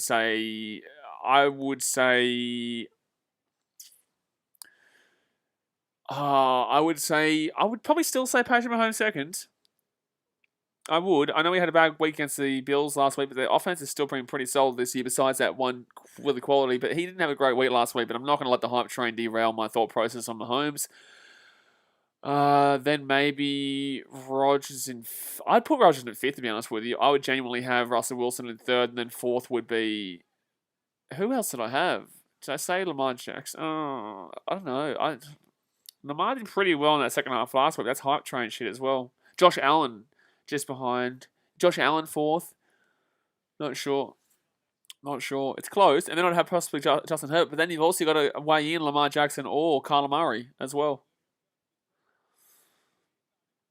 Alrighty, so it's going to be a Philadelphia last chance here in this first half. They've still got 2 timeouts remaining here. 3 timeouts remaining at the 32-yard line here. Let's hope they don't run this ball like they've done every single first down. Just ridiculous. And alrighty, Jalen Hurts here. Jalen Hurts, left-hand side, and that's going to be an underthrow, and it's going to be caught, though. It's going to be caught by Jalen Reagor there. But yet again, that's another underthrow. So it'll be caught there for about a 15 or 14-yard completion there, and that is not caught there. There is no way that's caught. That is going to be incomplete there. There is no way that's complete there. A blatant drop. How do you even call that as a catch? That never looked like a catch. How do you call that as a catch? Desmond said that's not caught. No, it literally is a blatant drop. After review, the pass was incomplete. Why is Jalen Reagor even complaining there? Brother, we literally saw the camera. What are you complaining about, dude? What are you trying to sell, my guy? It's pretty obvious that you dropped the ball. And that's not even necessarily on you, Rager. That's on, yet again, Jalen Hurts for underthrowing the ball completely.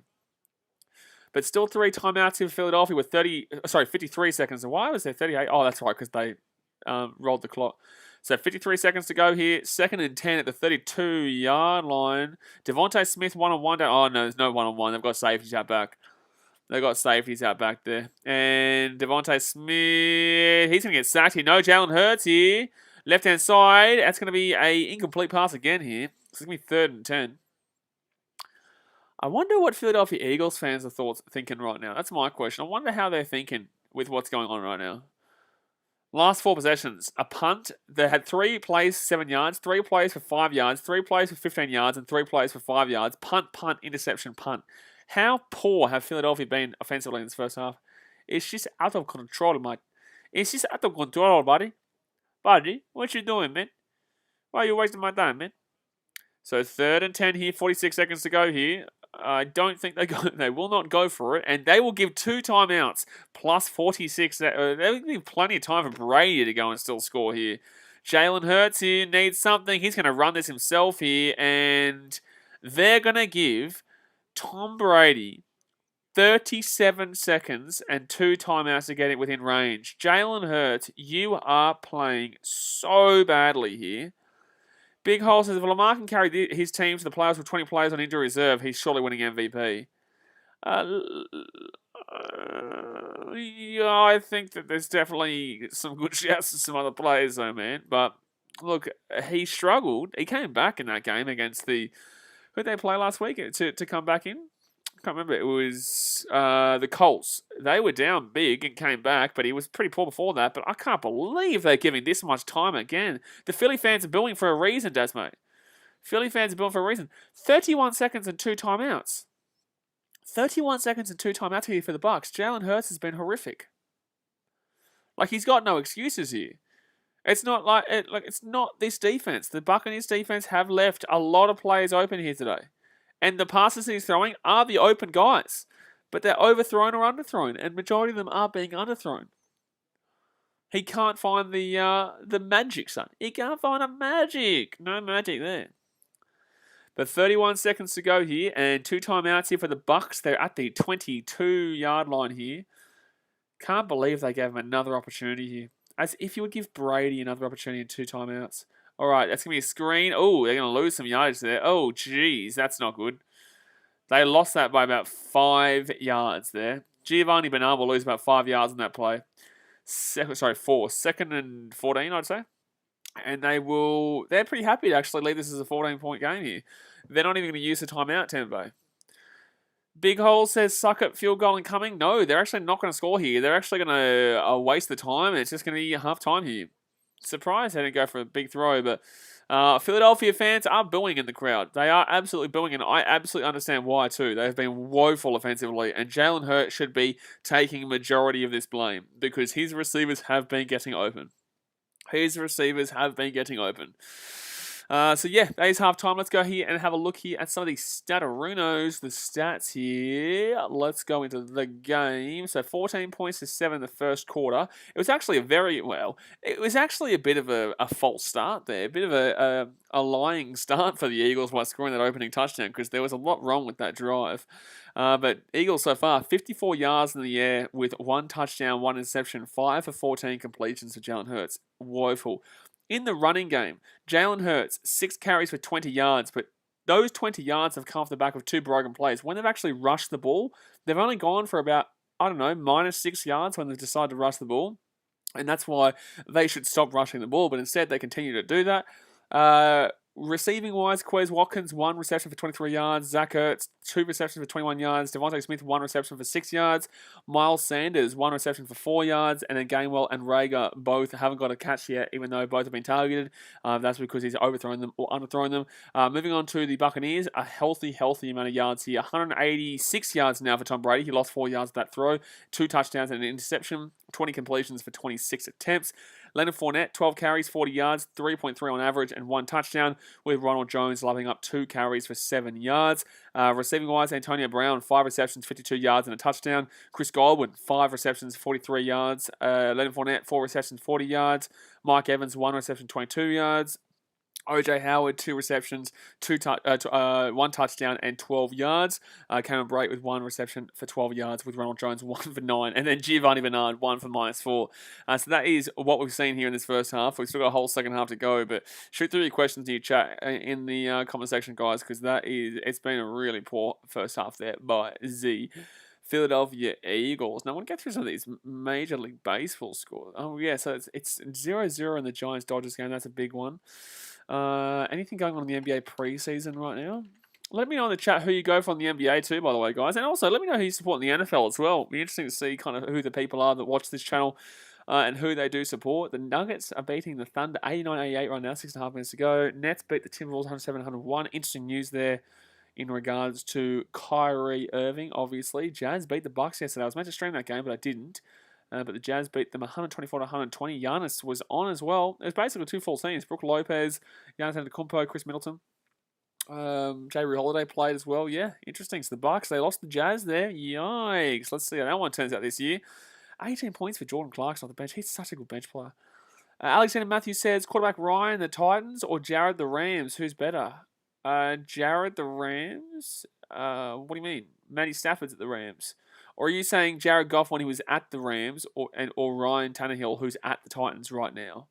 I would say the better. Oh, I would actually probably say Jared Goff, to be honest with you, mate.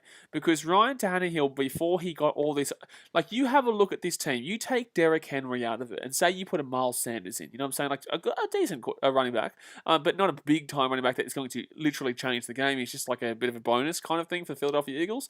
You give him a Miles Sanders or a DeAndre Swift, even a Fournette. Like, he doesn't have the same ability to win this with this team, right? And I think that Jared Goff right now at the Detroit Lions is showing that although they're not winning games, he actually isn't doing badly. It's just the defense that keeps giving up points. So for me, I would say Jared Goff is better than Tannehill, yeah. Because before all these guys came to Tennessee, right, where Ryan Tannehill was at the Dolphins, he didn't do anything at the Dolphins. Where was he originally? Actually, let's go have a look at Ryan Tannehill's career. He didn't do anything at the Dolphins. He didn't do anything at the Dolphins. Okay, here we go. He was at the Jags. Nothing there. No, sorry, that was not. He was not. Actually, he might have been at the Jags. I can't. No, I'm not too sure. The Dolphins and the Titans. Is that the only 2 teams he's been at? I know he originally started out with the Dolphins. Texas A&M, Texas A&M, Texas A&M, the Dolphins, and then, yeah, Dolphins all the way through until the Titans in 2019, yeah. He was the comeback player of the year in 2019 season, but that's because he went to a much better team. He replaced Marcus Mariota, who obviously really fell apart. Yeah, obviously Marcus Mariota really fell apart. Alexander doesn't like the NBA. Well, there you go. Actually, a lot of Americans don't seem to like the NBA because of the politics involved, to be honest with you. Yes, we only played those 2. He was a comeback of the year, and he also played Pro Bowl in 2019, passer rating leader in 2019. So he's only really had 1 good year in his career. Besides that, he's had to rely on Derrick Henry because there's nothing to rely on when he was at the Miami Dolphins. So no, I would say Jared Goff there is the better of the 2 if you're asking me personally. We'll go back and have a look at Jared Goff's career here at halftime. While we are waiting here for the second half, hit that thumbs up button, subscribe if you're new here. But let's go have a look at Jared Goff. 2016 2020, and then he's obviously at the Detroit Lions. 2 times Pro Bowl, first team All Pac-12 2015. And he's also been to a Super Bowl, unlike he hasn't won the Super Bowl, but he's also been to the Super Bowl alongside the Patriots when obviously back in 2018, I think it was. I think it was 2018, yeah. That's right, because that's when he had his really good year. And obviously lost to the Patriots. Ryan Tannehill has not been in the Super Bowl. So no, I would definitely go with Jared Goff there. Daz Mace says the Lakers undefeated in the preseason. If you take away all the losses, I'm pretty certain they haven't won a preseason game, if I'm not mistaken. I'm pretty certain they haven't won a preseason game. The old Los Angeles Lakers there. That was shocking the other day against the Warriors. My God, Los Angeles Lakers. Alexander runs with the Dolphins here. I think you might be a little bit behind this stream, man. I think you might have to skip forward to the live because I think you might be a little bit behind. 0-5 preseason. Wow, Lakers, you bloody struggle. What is it? Yeah, lost to the Nets, 123-97. Was LeBron in that playing? Davis played, only 11 minutes though. No, LeBron didn't play. Who played there? Paul Millsap. Did Patty Mills play? Patty Mills did not play. That was still a pretty second-rate Brooklyn Nets team. But that was the second-rate Lakers team. And then the Lakers played the Suns, and Anthony Davis played 25 minutes there, so not great. DeAndre Jordan played 20 minutes. Still a pretty second-rate Lakers team. But then it comes to the Suns, and there was still no Devin Booker, but they had Chris Paul, they had DeAndre Ayton, Jay Crowder, and Mikal Bridges. So it's a pretty strong team, just no Devin Booker. JaVale McGee currently at the Suns. I forgot about that one. Who else? Warriors 121-114. By the way, how good is the Chicago Bulls playing the preseason, baby? I'm not going to look at here. I'm going to go have a look at the Chicago Bulls, baby. Ooh, now we're talking, baby. Now we're talking. Chicago Bulls. We play the Grizzlies tomorrow at 11 a.m. We will be streaming that game in the preseason. They beat the Cavaliers 131-95, 102-101, and then we beat the Pelicans 121-85. We've been absolutely crushing teams in the preseason, and we get to play the Detroit Pistons next week as our first game, which I love to see, baby. I love to see. Yes, sir. Please give me more, sir. I'm going to grab a Pepsi Max. Give me 2 seconds here, guys. I'm going to grab a Pepsi Max, and I'll be back.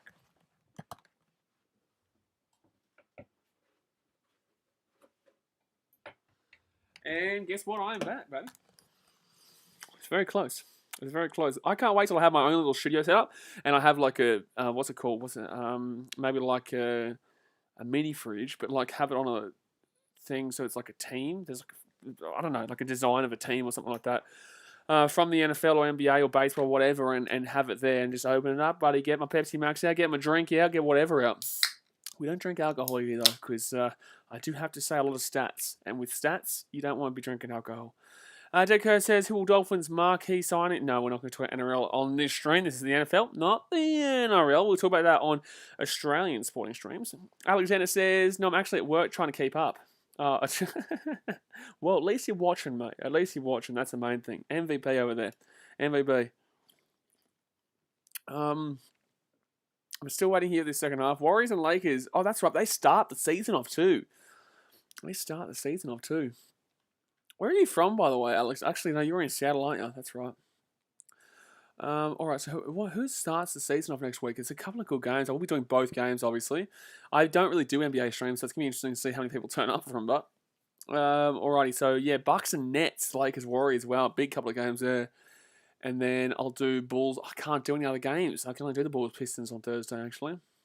Then I can do 11:30, 12:30. I can do the Hawks and Mavs, though. I can do Hawks and Mavs and then Warriors, Clippers. Next Saturday, we'll do Bulls Pelicans at 11 a.m. I can't do any other games, though, damn it. Whenever there's a game like in the middle, because they go for about 2.5 hours, those streams. I think it's 2.5 hours, yeah. You can only do the one game. So if your game starts at 11 a.m. my time, you can't do the Lakers Suns that starts at 1. And you can't do Magic Knicks that starts at 10. So you can only do the one game that day. I guess the weekends are my busiest time anyway. But Sunday's usually pretty good because you have those early games. So you have like the Cavaliers and Hawks, and then you can do later on the game. Oh, you can't do that. Again, no. Oh, you can do the Bulls, Pistons, and Clippers, Grizzlies, though. Bingo. Jake Kerr says, how many yards has Tom Brady thrown for? 186, I believe it is. 186 yards is what Thomas Brady has been throwing for, son. Thomas Brady has been throwing 186 yards through 20 carries and 20 completions and 26 attempts, 2 touchdowns. Desmond says, Lonzo's winning the MVP this year. Mate, Lonzo's winning, buddy. You know, he's winning something. Maybe not the MVP, but it will be the chip. He can win the chip, mate. He can win the whole chip. Chicago Bulls are going to come in and they're going to surprise everyone. They're going to be like, whoa, hello, here we go.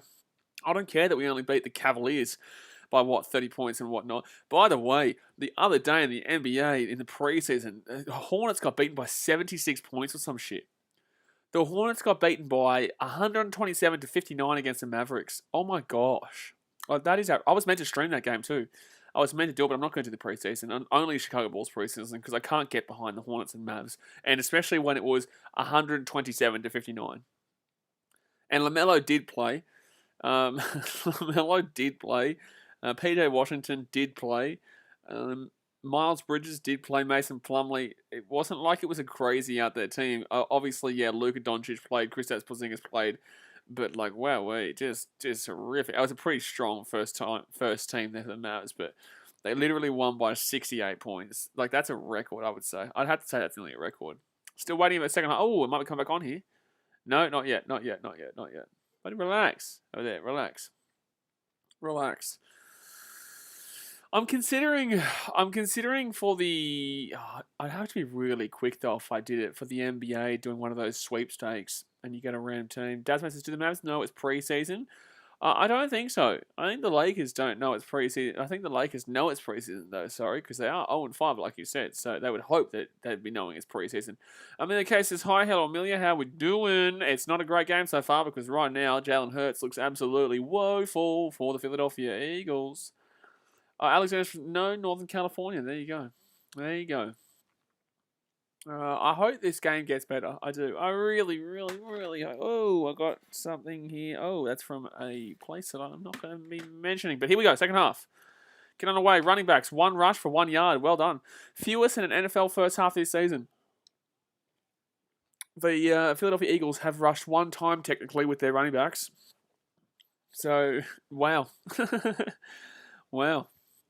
That's crazy there. But all right, so I think they receive the ball here first touch. I think they get the first touch here of the ball. Who will throw for more yards, Tom Brady or Jalen Hurts? Well, right now it's definitely looking like Tom Brady unless Jalen Hurts has an incredible second half. Total yards for the Bucks, 233, 73 for the Eagles. First down, 16 for the Bucks, 5 for the Eagles. 19 plays in opposition territory for the Bucks, 1 for the Eagles. Oh my God. Doesn't want to see a Fitty Bomb. You can't even do the Fitty Bomb gift, mate. You can't even do the Fitty Bomb drop it because you're not a $5 member, mate. Only $5 Australian. Yeah, it's only $3.50 or something American. Obviously, the pin comment in the chat. Tell you what, when the Fitty Bomb gets dropped, it lights up the chat with all the members when they go boom, boom, boom, boom, boom, boom, boom. I like it. You get the all-exclusive emojis. But the Eagles here will let it be a touchback, so it's going to be from the 25. From the 25, signs some frustration from the Eagles defense. Yeah, they would be very unhappy. They would be very unhappy with how Jalen Hurts and the offense is playing right now, because they're on the field the whole time. They're just consistently on this field. The Philadelphia Eagles aren't getting any breaks whatsoever here. The defense isn't getting any breaks at all. So 1st and 10 here from the 25. Oh, there is thunder right now. I can hear the thunder is shaking. Shaking. But Jalen Hurts, he's got Sanders in the back. I swear to God, if they run this ball, if they run this through Sanders, I'm going to cry. If they run this through Sanders, I'm going to cry. And they don't do it. And over the top here, oh, good catch there from Zach Ertz. One-handed catch. Pretty terrible throw, but it will be a 2-yard gain there. So it'll be 2nd and 8. But at least it was a throw. The O-line's not great here for Philadelphia Eagles, to be honest, as well. He's not getting anywhere near enough time to really get anything done. Actually, a couple of times it's been fine, but that time there, he didn't have a great deal to find any gaps. That's because Zach Ertz broke away from the block, though. So Hurts here, 6 for 15, 56 yards and a touchdown. They're at the 27-yard line there, and you're going to run the ball, are you? You're going to run the goddamn ball, are you? Nice, Philadelphia. That works really well for you. So that's going to be a 2-yard play there. You're shitting me. You're joking. Imagine running the ball down 14 against the best rushing defense in the league who has prevented you from running for more than a yard in the first half. Imagine the scenes. You thought that was going to do well? Yeah, nice. So 29 yards out here. 3rd and 6. Here come the Eagles. Not really. 3rd down conversions. They've had a couple of 3rd down conversions in this game so far. Left-hand side here, and that's not a good... Oh, my God. That's just... Jalen... Can someone sub Jalen Hurts out? Can we get a different quarterback in the team right now? Get a different quarterback out there, because he's looking woeful. Look at this. He tries to find Devontae Smith, but that's just... Bro... This is embarrassing here for the Eagles. It's going to be 3 now, and now it's going to be Bucks ball. Imagine running the ball. You wasted a play. Devontae Smith's not happy because, of course he's not happy. Of course he's not happy because he has a quarterback that is an absolute moron right now. Desmond says, give me a contract, I'll play quarterback. You may as well at this point. Oh, here we go. Tampa Bay might be away here on the return. No, they're actually going to lose 5 yards. Oh, no, he's actually going to be away. No, he goes over the sideline. He goes over the sideline there. So 13 and a half minutes to go here of the third quarter. And the Buccaneers will come back out. Who is their backup? Who is actually... Let me have a look here. Philadelphia Eagles. They're not going to change him, FYI, but... Yeah, it's raining pretty heavy right now. Philadelphia Eagles... Philadelphia Eagles, a quarterback depth chart. Let's go have a look at the depth chart here of the Eagles, eh? To see who comes in next, because he is looking horrific. Joe Flacco, I think, don't do it to me, Daz, mate. Daz, don't do it to me, mate. Don't do it. Joe Flacco and Gardner Minshew. Minshew's out. He must be injured. But Gardner Minshew, the ex-Jacksonville Jaguars quarterback. Wowee. Joe Flacco is their backup. Well, you ain't subbing out Jalen Hurts at any stage, but my oh my, that is not a good depth chart there for the Philadelphia Eagles. Gardner Minshew, remember when he had a cult following in Jacksonville? What was it, last year or was it the year before that? I think it might have been last. No, I think it was 2019. 2019, he had a cult following there at Jacksonville, but he was not really that great. In regards to wide receivers, Jalen Reagor, Devontae Smith, and Quez Watkins, there's no real backups, though, because they've only got Asega Whiteside and Greg Ward there. Besides that, no real depth there. Tight ends, Dallas Goddard, Zach Ertz, Jack Stoll, and Noah Tongalai. That's right, I forgot Jordan Mailata is playing this game. Australian there. Running backs, Miles Sanders, Kenneth Gainwell, Boston Scott. Geez, this team has no depth in their offense at all. They have no depth in their offense at all. You compare that. Let's go have a look here at... let's see what actual Tampa Bay's depth chart is looking like, actually. Tom Brady, quarterback, Blaine Gabbert as the second, and they better hope Tom Brady doesn't get injured this year. Leonard Fournette as their running back, Ronald Jones as the backup, Giovanni Bernard, and Keyshawn Vaughn. Actually pretty good four running back depth there. Actually pretty good there. Their tight end depth chart's pretty good. Rob Gronkowski, OJ Howard, Cameron Brate, and then Dion Yelder. League Zone commentary says, a Fitty Bum is potential, mate. A Fitty Bum is definite potential. And I think a Fitty Bum will actually happen in this game because Tampa Bay are crushing them and Philadelphia look horrific. Who's the team with the best depth? Let's go have a look at the best depth here in regards to their offense. Jeez, the Titans' quarterback depth is horrific. They got no quarterback depth there. Their wide receiver depth isn't great. They got Josh Reynolds there as a backup of Chester Rogers. Oh, he'll play this week then. Okay, hold on. Here we go. So Tampa Bay here, 1st and 10 at the 21-yard line. Yes, 21-yard line, and a cheeky little throw underneath for a 5-yard gain. Is that Antonio Brown? No, that is OJ Howard. OJ Howard there for a 5-yard gain. 2nd and 5, sorry. 2nd and 5. Jasmine says, Gardner Minshew, I think, is the last quarterback to win a game with the Jags. Okay, so yeah, he would have played last year then. Yeah, Trevor Lawrence came in off the draft, that's right. The Jags actually have a really good chance of winning this week, though, against the Dolphins, especially when it's in London, which is basically a home game there for the Jags. It's basically a home game. So 2nd and 5 here, 191 yards thrown. Tom Brady, left-hand side, 1st down, very easy. Ooh, might actually be 1 yard short. It will be Antonio Brown, but it will be 1 yard short here. It'll be 3rd and 1. League Zone commentary says Mike Glennon will beat the Rams on Monday. Mike Glennon, eh? Mike Glennon will beat the Rams on Monday, will they? Nice. Well, good luck with that one, man. Good luck with that one, buddy. Jeez, that Giants team is going to get... That is going to be a fitty bomb. I can tell you that right now. That's going to be a true... That is going to be a true, core, solid, beautiful fitty bomb there. So 30-yard line right now. It's going to be 3rd and 1. And that's going to be an easy rush there for an extra, probably about 30 yards. Nice, Philadelphia defense. Very nice. I like it. Just without the liking part. But it was technically a thing. So Leonard Fournette there runs for, 25 yards or so? He's having a big game. Leonard Fournette's having a big game. Well, he's on 26.5 points already. No, he's not. He's on 20 points. Exactly. Sorry, he had the Buccaneers defense 6.5. He's on 20 points already, Leonard Fournette.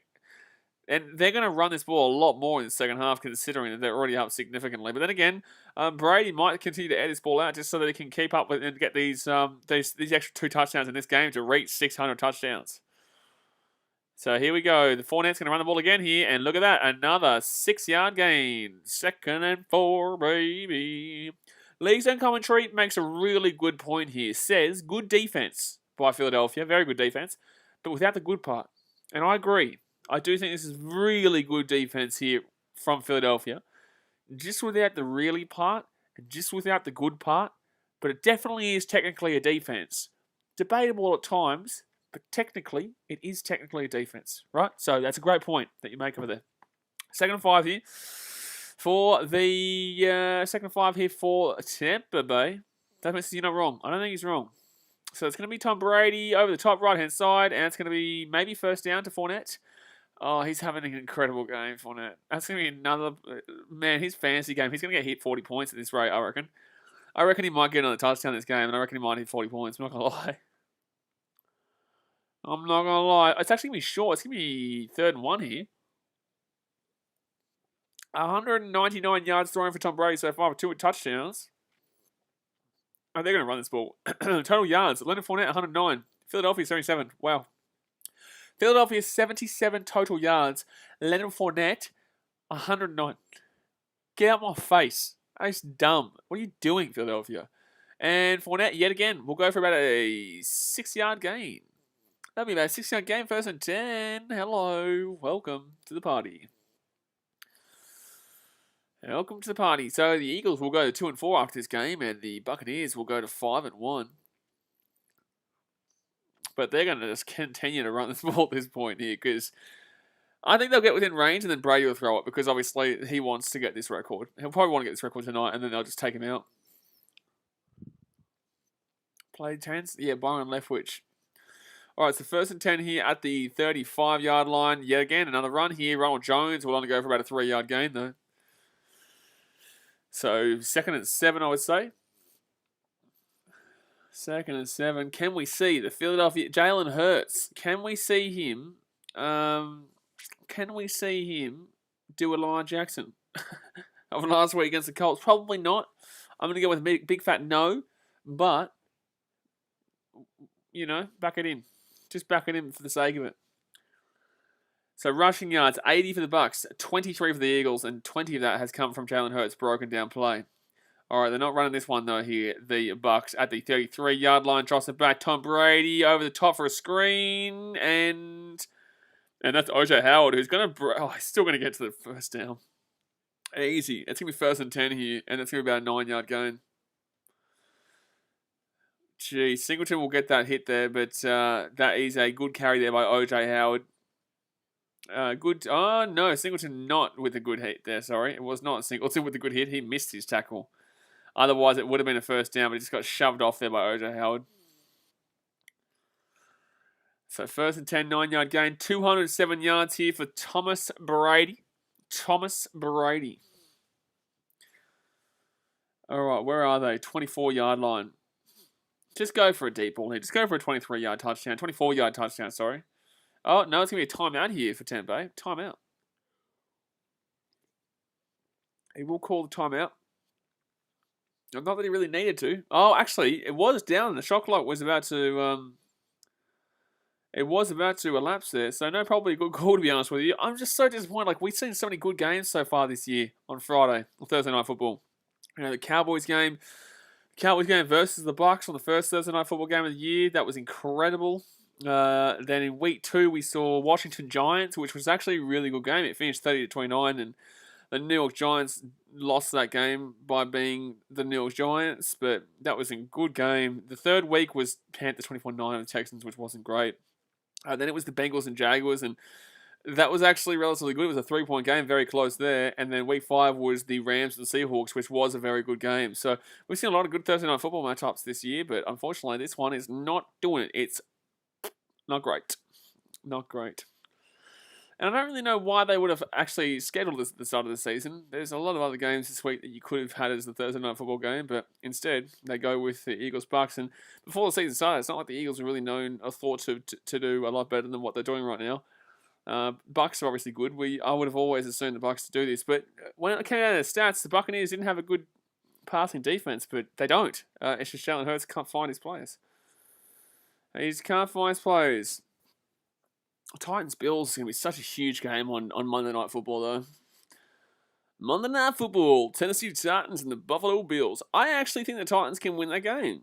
I'm not too sure why I saw 95% of people voting for Buffalo. Like, I get it. Buffalo probably should win.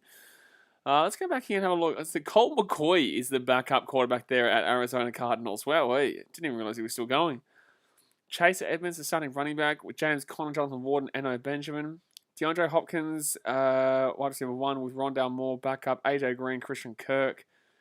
They don't really have a great deal of depth there at Arizona. Not a great deal of depth there at Arizona whatsoever. Buffalo has some pretty good depth, though. Josh Allen, quarterback with Mitchell Trubisky, who is actually still relatively decent. Not the greatest, but still decent quarterback there as a backup. Zach Moss is the starter with Devin Singletary, Matt Breida, and Tywan Jones as the running back depth there. Stephon Diggs, Gabrielle Davis, and Marquez Stevenson. Okay, depth. Isaiah McKenzie, Jake Funero. I think that's one of the better depth teams that we've seen so far there at the Bills. I'm not even going to look at Seattle. My goodness me, they're not going to have a great deal of depth there at all, to be honest with you. Who's their backup? Geno Smith obviously is their quarterback right now, but Alex Collins, DJ Dallas, and Travis Horner is their backup running backs to Chris Carson. Yikes. They've got no real backups in the wide receiver. Anyway, all right, so let's get back to the game here. So 24 yards out here for the Bucks. They use the timeout. And they're not going to run it. Sorry, they're going to pass it, and it's going to go for about a 15-yard game. So who was that who caught that? Was that Antonio Brown? No, sorry, it was not Antonio Brown. But it's going to be 1st and 10. It will be OJ Howard there with the catch. Alexander Matthews says this game's over. Yes, BK, I'm doing it again, calling it out. Oh, no, this one's over. No. I'm agreeing with you on this one. The last one, you were absolutely wrong, and I called you out for it. But this one, you're not wrong. It is wrong. It is over.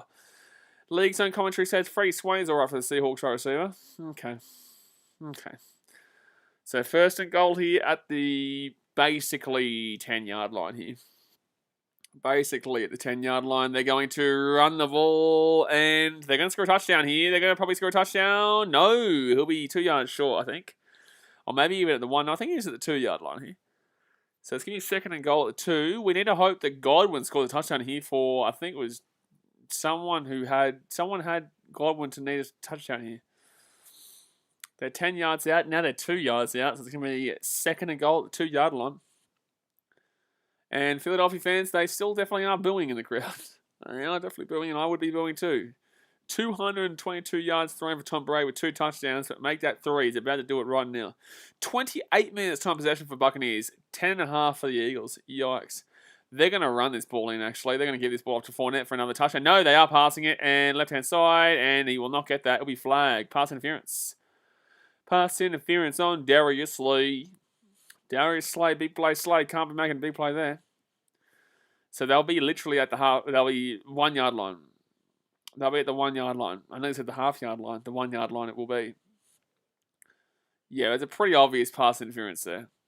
Mike Evans would have had a touchdown. No, I don't know if that was even catchable, to be honest with you. I don't even know if that was catchable. 1st and goal at the 1 yard line. They did the play action just then. Will they do the play action again? Don't think so. I think they're just going to give this to Fournette, and Fournette will just run it over. I wouldn't be surprised if Tom Brady was cheeky here. I would not be surprised if Tom Brady was very, very cheeky and went for this himself.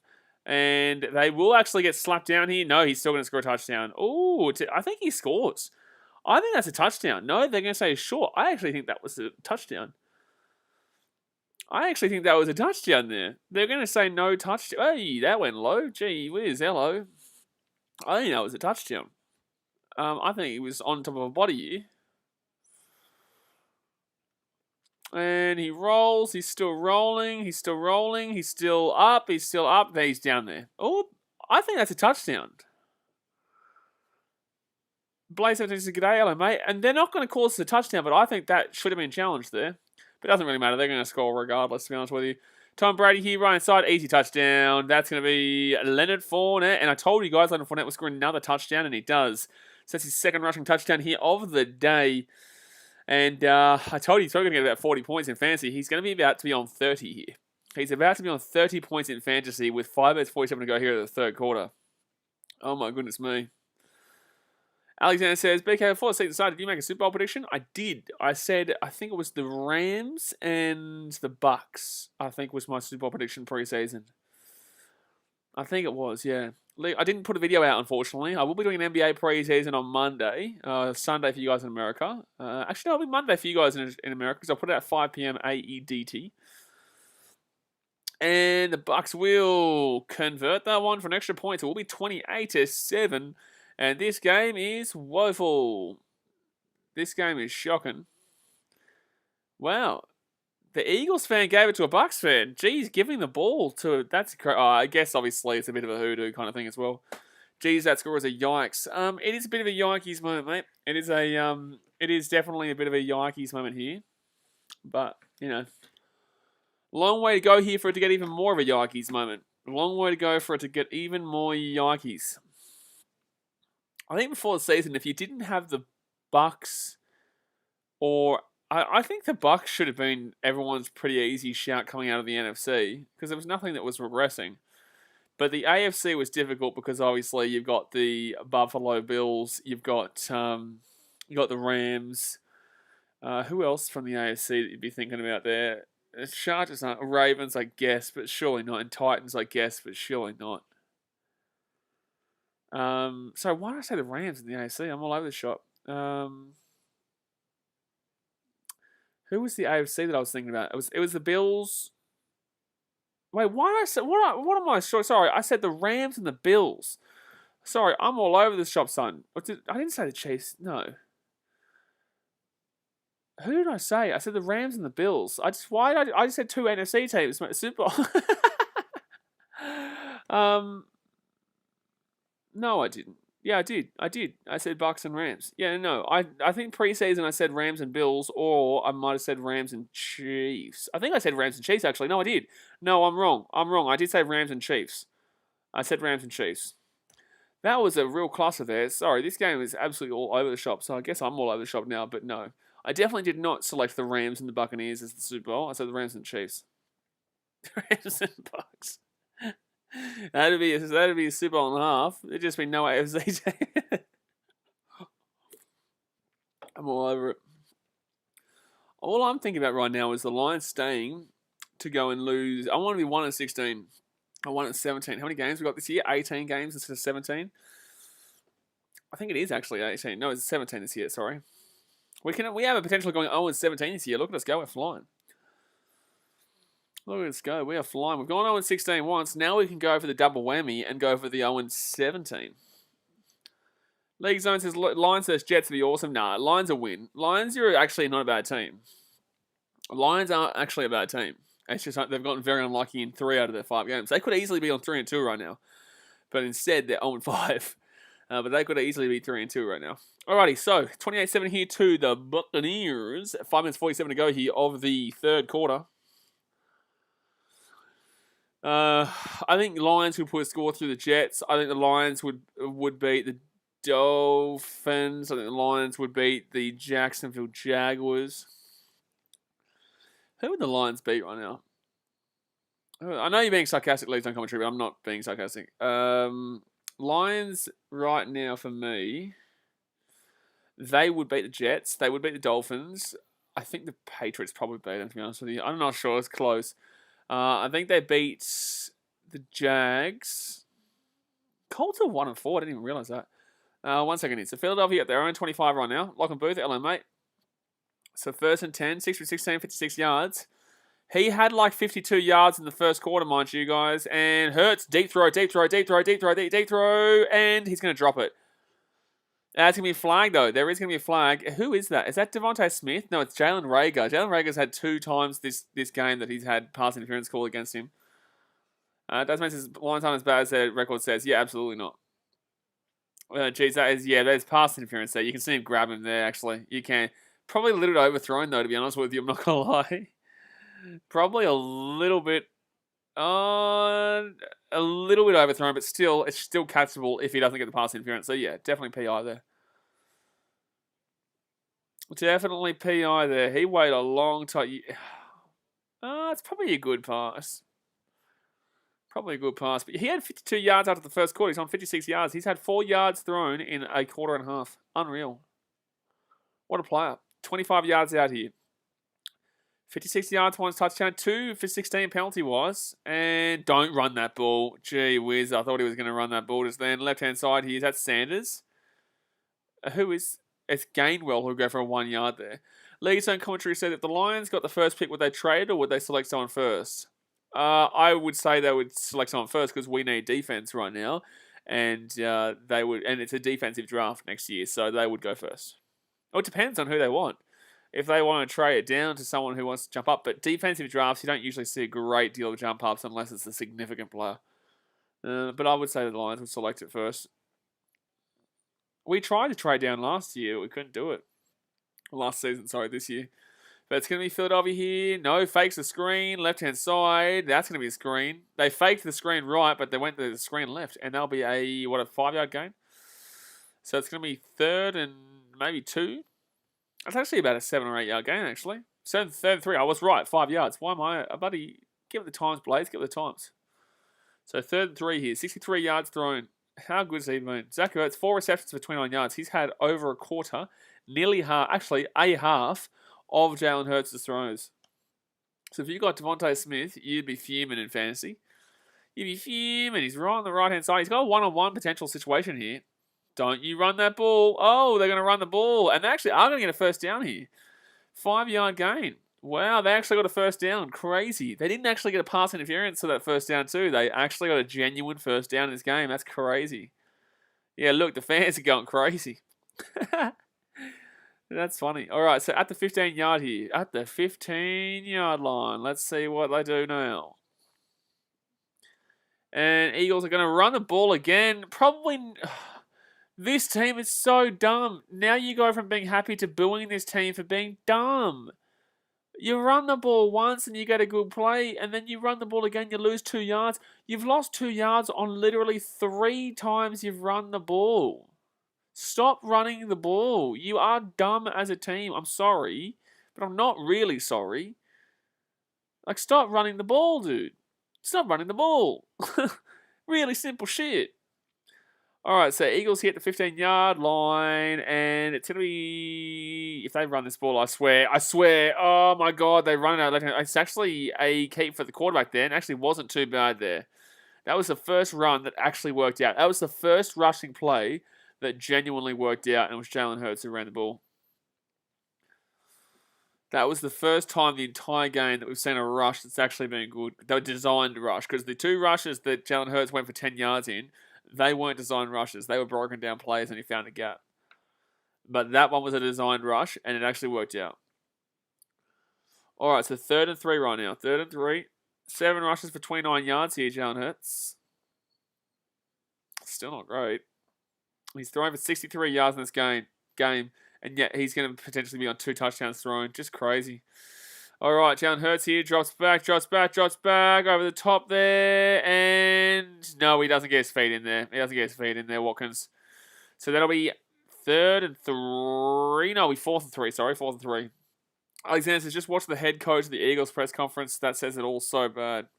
Oh, very bad. Oh, so good. He gets his right foot in. If he could have got his left foot in, it would have been actually fine. It would have been fine. There's actually pass interference there. I would argue there's pass interference there. I would argue that, I know it's a catch, but you could definitely argue pass interference there. They're going for it on 4th and 3 here, obviously. They're going for it on 4th and 3 here, obviously. So 2 minutes, 21 to go here, 3rd quarter. Drops it back here, Jalen Hurts. He's going to run this himself for a touchdown. Jalen Hurts has been horrific. If you look at this stat line and you tell me he's been good, I'm going to cry. He will score a touchdown here. So he's throwing for a touchdown and scored a touchdown himself. It's going to be 28-14 here. And this stat line is going to help him so greatly. If you didn't watch this game, you'd be probably telling me how good he's been in this game. But it's a touchdown nonetheless. So they're still technically in this game. They are still... It's not going to happen. They're not coming back. But like they're still technically in this game. The right-hand side they go, and that's a TD for the boys. So TD for the boys, but TD for the boys. So TD for the boys. 28-13 here, and the extra point to come. And slapperoo. Danny says 90% of his yards are from running, and a majority of them from broken down plays, not from design runs. Jeez, that was he did nearly take out a security guard there with that. No. Alexander says, BKR, being a Lions fan, do you believe in curses? Absolutely. I'm also a Chicago Cubs fan, so I know all about the old curse, the old Billy Goat curse, league zone commentary. I know that the Detroit Lions are cursed. I am very well aware as a Lions fan that our team is absolutely cursed. League zone commentary says Jalen Hurts has been good, but without the good. That is right. But yeah, no, I'm very well aware the Lions are definitely cursed. And it just doesn't make it like I just don't know when it's ever going to get good, man, because we never actually do any, like, it's not like we ever have good signs. Like, the Cubs at least had good signs throughout the history. Obviously, we all know about the incident in 2003, which was probably probably the biggest example of that Billy Goat curse was 2003 with Bartman. That was well and truly overdone there by Cubs fans. In the same sense, it was still a part of that situation. There was a lot of examples of that being a genuine curse, realistically. But the Lions, there's just never a positive sign. I've never seen my team win a single. I'll tear up. I might even cry the moment I cry quite a bit with my teams because I'm emotionally invested in sport, right? I may genuinely tear up or cry when I see my team win a single playoff game. Not win an actual Super Bowl, but a playoff game. The Lions have never, ever, ever won a playoff game in my life. I'm 27 years old. 27. Playoff game. Playoff game. You know, I can't wait for the day I get called a bandwagon Lions fan. I can't wait for it. Alexander says, I don't believe in curses, but think about Lions. There might be something to it. Curses and all that 66-yard field goal that the Ravens made. Ivan said, what the? Exactly right. That should have been a delay of game. But, like, the Lions are always, like, there's no way you couldn't believe in curses with the way that sport, especially with American sports. American sports, there is a lot of curses that get thrown around. So, like, obviously, there was the Billy Goat curse. There was the curse of the Bambino as well. The curse of the Bambino there with the Yankees and Red Sox.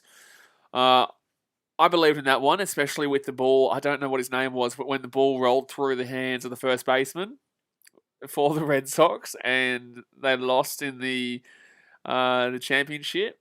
I can't remember. That was early days, though.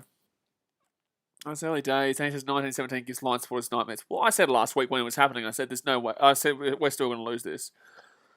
I said when we went up 17-16 with about 25 seconds to go, 30 seconds to go, I said we'll probably still lose this game. And we did. That's exactly what we did. So 2 minutes 15 to go here, third quarter, and the Eagles technically back in this game, but not really. See, I'm a realistic supporter. I'm not going to sit here and tell you that I think my teams are great. So I will tell you they're very underrated in regards to the fact that they probably should be about 3-2 right now, but they've been very unlucky. One with a no delay of game call against the Ravens, but still we were dodging that game, but we still should have won that. We should have won that one 16-14, but we didn't, obviously. And a 66-yard field goal, holy wow. Had to break a record to beat it. Vikings last week, so unlucky. You know, there's a black cat running around Giant Stadium. Yeah, Alexander Matthews, yep, the black cat. All right, so it's going to be Brady here, dropping back 25 yards. Right-hand side here. Could be pickoff here. No, close though. Antonio Brown was targeted, but won't get it. That's what it says. Still 0-0 in the Dodgers-Giants game, top of the fifth. Wowee, close game there. That's it. Like I said, that's a win or go home type of game. And obviously, you know, there's some big players. I want the Giants to win for Chrissy Bryant. Fun boy, Chrissy Bryant. League Zone commentary says, hopefully the Lions get the dub against the Bengals. Not really. I don't really care. I don't really care if we get. I want to actually get as low as possible. Can to get a higher draft pick, even though that's our life. You know, Bucks fans right now, they've gone from being the worst team and now they're expecting Super Bowls. We continue to enjoy coming last so we get the highest draft pick. Even though we always screw it up at the end. 3rd and 11 here, they'll go for they'll throw for a loss there, the Buccaneers. But we always screw up at the end. With 4 games to go, we decided to go on a winning streak of 4 games. So we'll be 0-13 this year. We'll be 0-13 with 4 games to go. And then we will proceed to win 4 games in a row. Guarantee it. Mark it in. Josh Sam, if you don't know who my favourite NFL team is after literally the last 20 minutes about speaking about them, there's a problem. There's a problem, mate.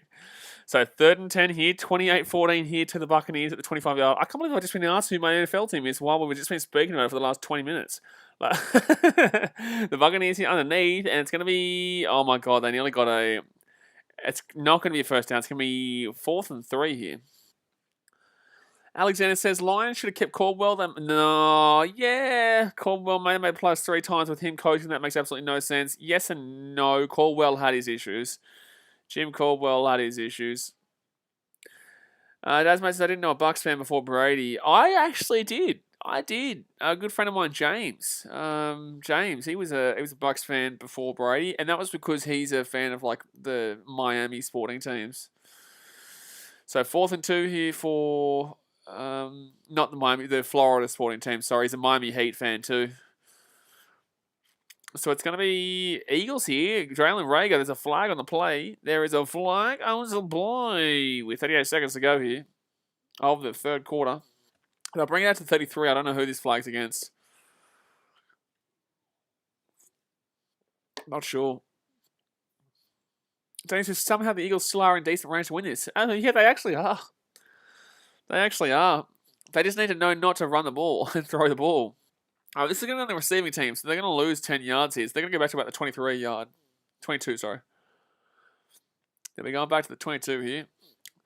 Week 6 spotlight. Aaron Rodgers, Packers versus Bears. Dak Prescott, Cowboys versus Patriots. Ben Roethlisberger, Seahawks versus Steelers. That's not a highlight spotlight game. Get out of here. Seahawks Steelers is not a spotlight game. And then Bills Titans, that is a spotlight game. Cowboys Patriots, okay. But Cowboys should win that. Packers should win that against the Bears, but at least it's a rivalry game. Bills versus Titans, that'll be a very good game.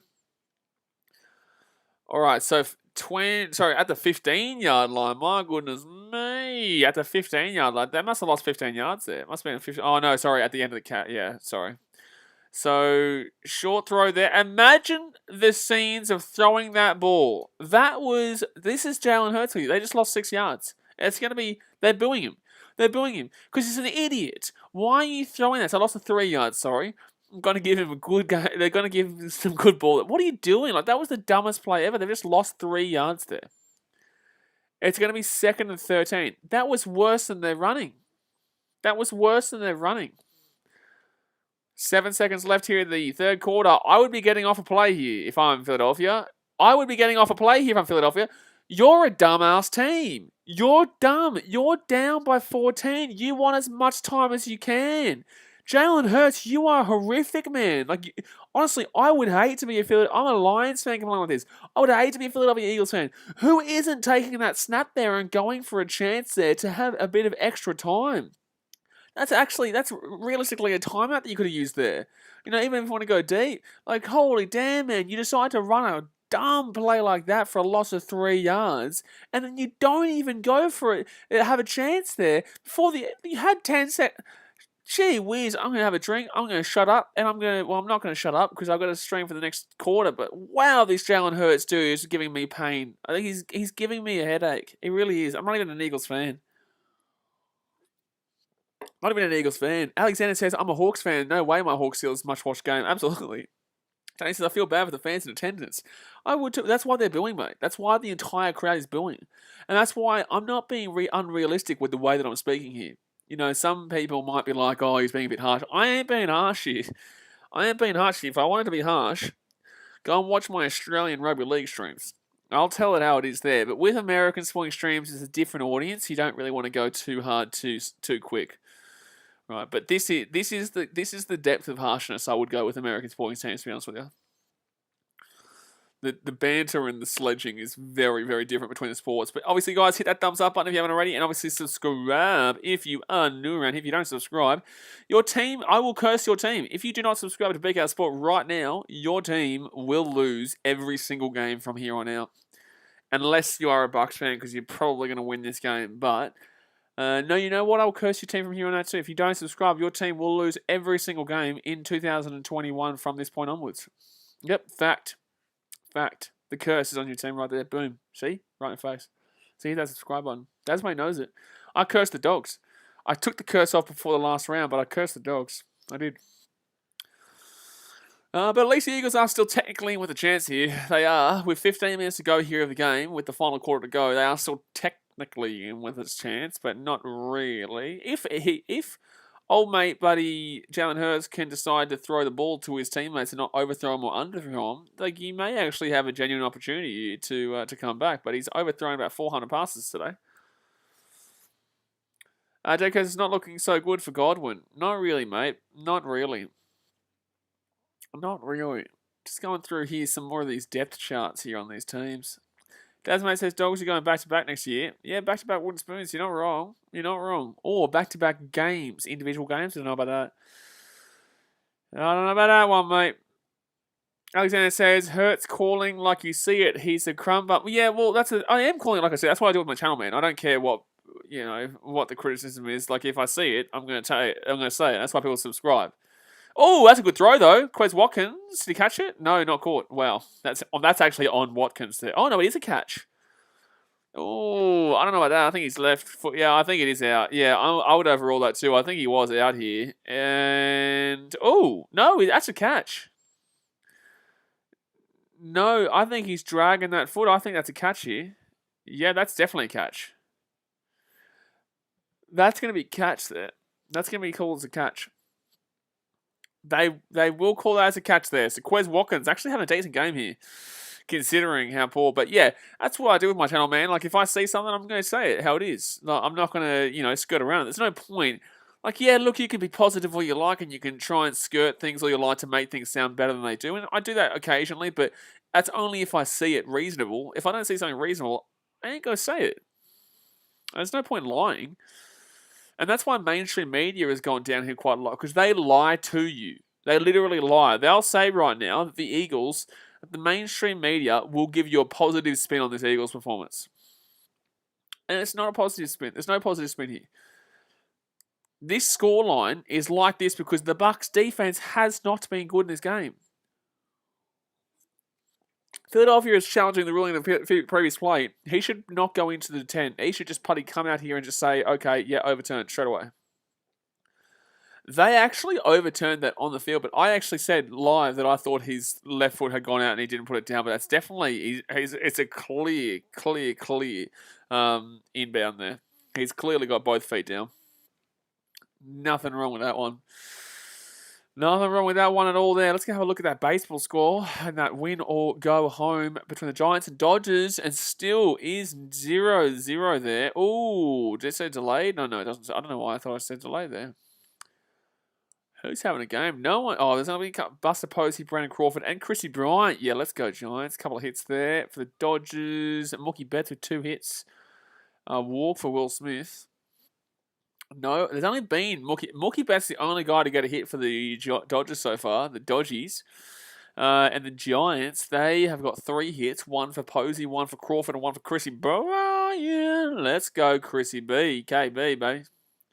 I would love. I wonder if Anthony Rizzo has a chance to come back to the Cubbies, because he wasn't good at the Yankees. He wasn't good at the Yankees, and I know that there is the potential. I know that there is the opportunity contract-wise. It just depends on how the Cubs go forward. Padres looked at Anthony Rizzo. Oh, wow, the Padres even looked at Rizzo. There you go. This strange world is talking about American sports, to be honest with you. Anthony Rizzo won't get more than a 2-year deal. Oh, wow. Okay, so they're basically saying it's a good chance. Lisa Commentary said, I don't watch a lot of baseball, but I go for the Angels, and the only player I know is Mike Trout. How do you not know Shohei Ohtani, mate? Shohei Ohtani is the best player when it comes to Los Angeles Angels baseball, man. He's a pitcher. He's also a great batter. He's actually the leadoff batter, I believe, of the Angels. Jerry Drewillard says, the news used to tell you what happened and you had to decide what you thought and left it and felt about it. Now they tell you what to think about something and you have to figure out if it actually happened. That is an absolutely unbelievable comment. I love that shit. That is a great comment there. The news used to tell you what happened and you had to decide what you thought and felt about it. Now they tell you what to think about something and you have to figure it out if it actually happened. That is a great comment. League Zone Commentary says, oh yeah, and the guy from Japan. Yeah, Shohei Ohtani. The guy that I was just saying. Yeah. Tasmate says, Angels winning the World Series next year. Please get out my face. Please, please, please, please, please get out my face. They are so disappointing. I'm not going to lie. The Angels have been so disappointing. So have we called this as a completion yet or what? Yes, okay. They've called it as a completion. Yeah, good call. All right, so 1st and 10 here. First and 10 here for the Eagles at the 36-yard line. Let's see what they go. 84 yards now for Hurts. Still horrific. But if they ran that ball, I was going to scream. Hurts here. We'll throw it away. We'll throw it away. Danny says Oakland A's next year. Easy. They're another team with a curse, mate. The Oakland A's.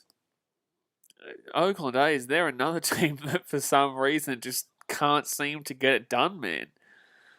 Don't know what it is, but they just don't do it. Obviously, this year was really disappointing. 86 and 75, but they didn't make the playoffs. Sorry. Jennifer Quinn says if the Bucks choke this, I know it's crazy. So 28 and 14 here, and especially with how poor the Eagles have been.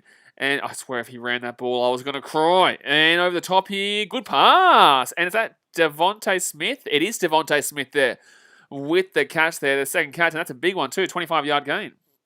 Oh, that's about a 25-yard gain. Look at that. That's a great catch there from Devontae Smith. That's a good pass and a good throw. Good pass and a good throw there, but there we go. So Devontae Smith will lap that one up, and he will be on, I think, 109 yards now, Jalen Hurts. Yeah, it was a 25-yard gain. All right, here we go. Chance. Oh, they're going to run the ball. They're away here. Good run. Oh, my God. The Eagles are actually coming back in this game. That's a first down.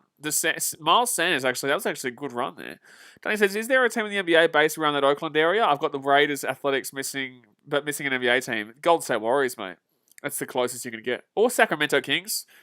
Sacramento are terrible, but I wouldn't recommend it. But Golden State Warriors or Sacramento. But Golden State Warriors are kind of coming out of their peak. But in the same sense, they're still good. They actually still be... Oh, Jalen Hurts is going to... When you run the ball, don't run it again. If you get a good play, take the run. Be happy with it, and then pass it again. You're so bad with the running game. Stop running the ball, please. Just because you get one good play doesn't mean you're going to get another good play against the best running defense in the league. It's really simple. Comprende español. Por favor. That was me. Warriors used to be in Oakland, yeah. The Warriors were previously in Oakland up until, I think, last year or 2019. That was where they were based, at the Oracle Arena. But second and 10 here for the Eagles. They're 28 yards out. Jalen Hurts. Oh, that was so close to a pickoff. It's actually incredible.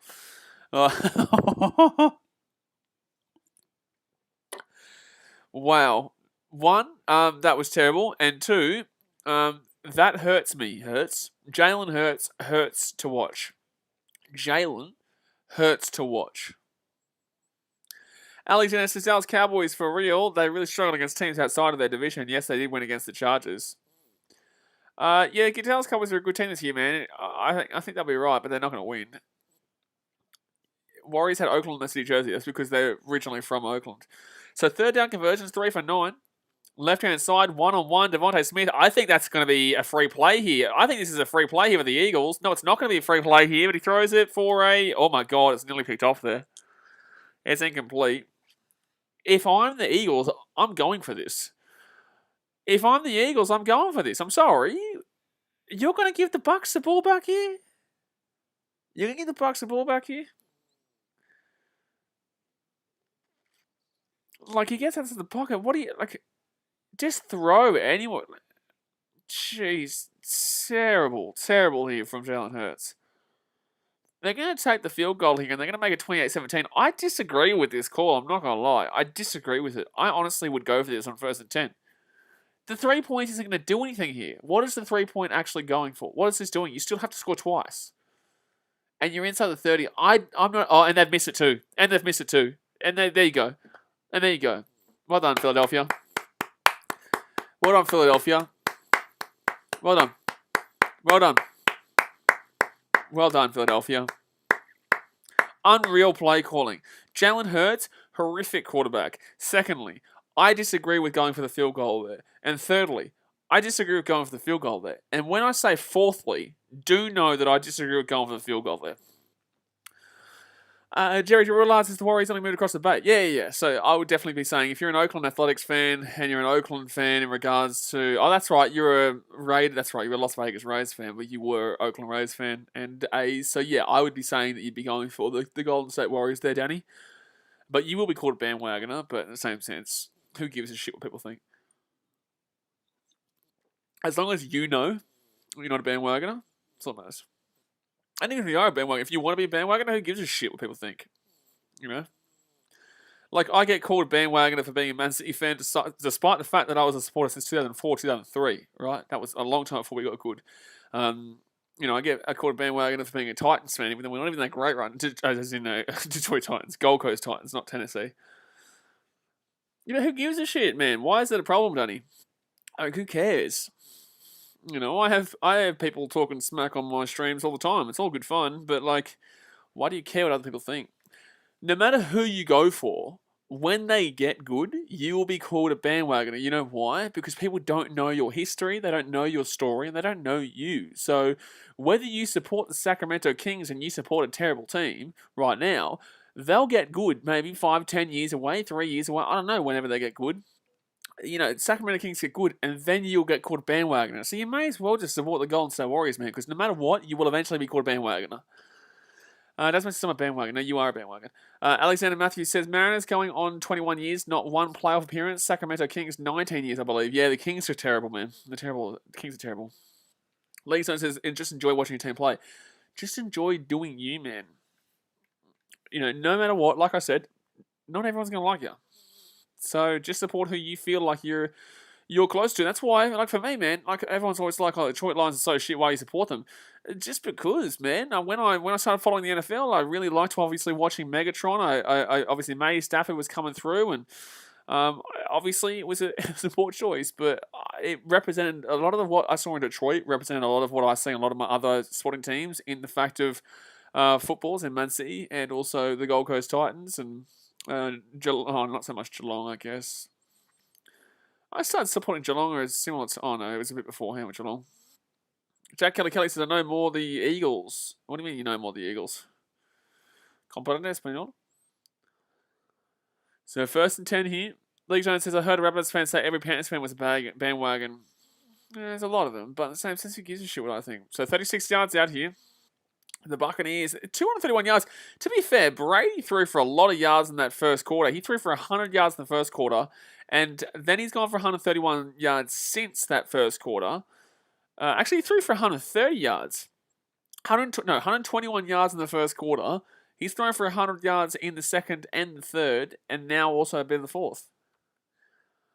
Danny says, fair enough, going to watch some Warriors and Kings game this season, it seems. We're going to be streaming a lot, man. Like I said, I'm going to stream pretty much 2 games a day. Chicago Bulls every day, but whenever I can do another game, I will be doing another game as well. And it's going to be a run here for the Bucks, and they will get first down. So it's going to be 1st and 10. I still can't believe they went for that 3-pointer there. I still can't believe it. So 1st and 10 here. Don't forget, guys, hit that thumbs up button if you haven't already, and subscribe if you're new around here. Tom Brady, 27 completions for 34 attempts, 231 yards, 2 for 1 touchdown and interception-wise, 79 rushing yards, 11 for net, 44 receiving yards, and 2 total touchdowns. He's having a fantastic game. Fantastic game. He's on 29.3 points in fantasy. All right, Tom Brady here. They're going to run this ball because they want to soak this time up, and Ronald Jones will get this ball here for about a 9-yard game. Flag on the play, though, unfortunately. Flag on the play. Flag on the play. Flag on the play. Holding. Offense. So they're going to go back to... It's, wow. Jeez. It's going to be 1st and 20. It's going to be 1st and 20 here, yeah. Donovan Smith, he's guilty. He is guilty. Throw the book at him, son. That'll be 1st and 20 here. 1st and 20. Jack Kelly says they love the Eagles. Cool story, mate. Jerry Jewellard says, I'm going to stick to my teams, the Browns, Cavaliers, Detroit Tigers, and Montreal Canadiens. Why not the Cleveland Indians? Or Cleveland Guardians, sorry. Why are you Cavaliers, Browns? Just asking a question, I'm not saying anything bad about it. I'm saying why Browns and Cavaliers, but not the Cleveland Indians or Guardians. I'm going to call them Cleveland Indians, though. And the Montreal Canadiens, that's an interesting one. Left-hand side here, and it's going to be 2nd and 4, or 2nd and 16, but 4-yard gain there. Josh King's looking pretty good, league. We'll talk about the NBA. I'll do my NBA preseason predictions on Monday, so we'll be doing that one a little bit later on. So you'll see all my thoughts in that video, son. All my thoughts in that video. 2nd and 15 here. So they actually got 5 yards. They actually got a 5-yard gain there. Beautiful. Well, Mike Evans with 2 receptions for 27 yards. See, this is what I'm saying, Danny, by the way. This is what I'm saying. He hasn't had a good game. You know, you've obviously seen Antonio Brown have an okay game. You've seen... I don't think Goldman's had a good game. So this is what I'm saying. You don't usually see all 3 receivers do well. You don't. Jack Kelly says, what basketball team do you go for? Chicago Bulls. So 3rd down here. The team right there. Even though I was a supporter well and truly after Michael Jordan, so I don't really claim that. And secondly, I didn't support Chicago for the reasoning of their 90s. I supported Chicago because I love the city of Chicago when I went there and I want to live there. Kind of. Somewhat. I don't want to live in the downtown area because it can be pretty crazy there, but I definitely would like to live in the Chicago area. Oh, good throw here, good throw. Oh, so close. OJ Howard went for about a 6-yard gain, 7-yard gain. And it's going to be 4th and 3. They've got a chance here, Philadelphia. If they're not dumb, like they have been all game, they've still got an opportunity here, Philadelphia. Not going to lie, baby. Not going to lie. This Tampa Bay Buccaneers offense is really quieting down in this second half, though. Like, this Tampa Bay offense, they went quiet. They went cold in this second half so far. Are they going to go for this, are they? Huh? Hello? They're going to go for this. The Buccaneers are going to go for this right now. You're joking. No way. There's no way you're going for this. 4th and 2 in your own half. There's no way you're going for this. This is a big call here. If the Bucs get it, then fair enough. But if the Bucs don't get it, then gee whiz, they're going to give the Philadelphia Eagles some great field position to get back in this game. Jerry Jordan says, I live in Toledo, Ohio. Most people here are Browns and Tigers fans. Occasionally get some fans the other way around, but that's unusual. Oh, really? True. Getting around the Detroit Tigers. They're in a tough time, man. Detroit used to be good with the old Tigers. Detroit teams have been successful in the past, except for the Lions. Everyone else has been pretty good. The Tigers have had a good stage. The Tigers have been good in the past. The Pistons have been very good in the past. And the hockey team is the Red Wings. They've been very good in the past, too. It's just the Lions. 4th and 2 here. Brady over the top. And that's what. What are you doing? And that's not even close to being... I just don't get it there from the Bucs. It just gives such a great opportunity here for the Eagles at their own 45. So it wasn't inside the Buccaneers half, but with 9 minutes to go here, the Buccaneers are going to go for that on 4th down and 2. I really don't get it. I just don't get it.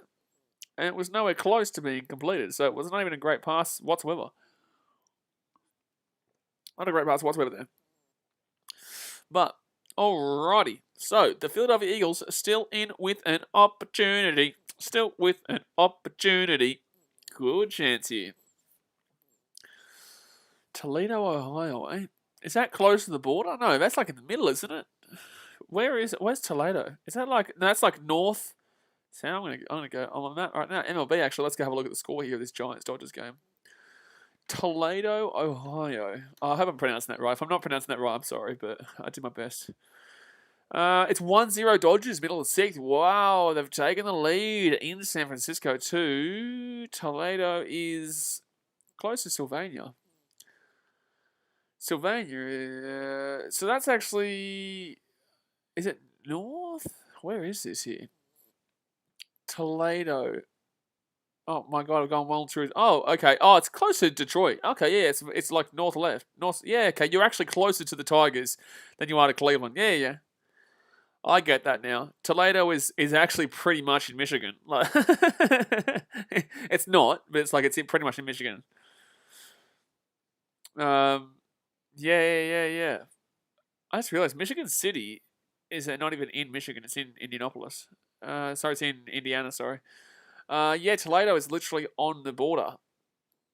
Yeah, so you're really close. You're way closer to Detroit than you are to Cleveland. I know you're both in Ohio. Yeah, I know you're in Ohio, but still, I get it. Alexander says, BK, you've been to a Detroit Lions game? No, I have not been, unfortunately, mate. I have been in Chicago. I've never actually been to an NFL game. I've been to Soldier Field on my birthday, actually, May 4th, back in 2019. It was actually a beer fest. It was great. You got like a heap of beer and you paid like $50 American or something like that. And you just got to drink the whole day on Soldier Field. It's incredible. And I didn't realize how steep the stadiums there are. It's incredible how steep the stadiums are, especially Soldier Field. But no, I haven't been to an NFL game. I've been to, obviously, a Cubs game and a White Sox game at guaranteed rate. Cubs at Wrigley. I've been to Las Vegas for the Sevens. So that's at the Nevada football field. The UNLV football field there for the Sevens, Rugby Sevens. Also went to San Francisco's AT&T Stadium for the San Francisco Giants versus... I was really sick that day, though. I was really sick. And they lost, but whatever. I've also been to the United Center for Bulls and Blackhawks camps, obviously. But here we go. Jalen Hurts, right-hand side here. 5-yard gain for Miles Sanders. Ooh, 6-yard gain there. 6-yard gain. Jerry, do you realize this? Our AAA team is a Tigers fan club, or farm club. Oh, cool. AAA team is a farm club. Nice work. It's a Tigers farm club. Yeah, good stuff. All right, so it's going to be a run here. Good run by Sanders. Sanders is, oh, wow, that's about a 40-yard gain, a 30-yard gain. That's going to be about a 25, 30-yard gain, 23-yard gain, sorry. That's going to be a 23-yard gain there for the Philadelphia Eagles and Miles Sanders in the run game. Tampa Bay have gone so cold in the second half. So they're 25 yards out here, and Philadelphia, genuinely, they're going to give the ball to Philadelphia. It's going to be another run here, and they're actually crushing the run game right now, and it's going to be 10 yards out here. And Philadelphia are well and truly back in. Tampa Bay have gone so cold in this game. Like, very, very cold. The 20-15, that's about a 20-yard gain. Philadelphia are rocking it back in here. And this is what happened. I was telling you guys the first half. Tampa Bay weren't playing good on defense. It was just that Jalen Hurts wasn't playing well. Another run here, I would safely assume, and they are going to do that. It gets to the 7. Oh, 5-yard gain. So it's going to be 2nd and 5 at the 5-yard line, I would say. Maybe even 4-yard line.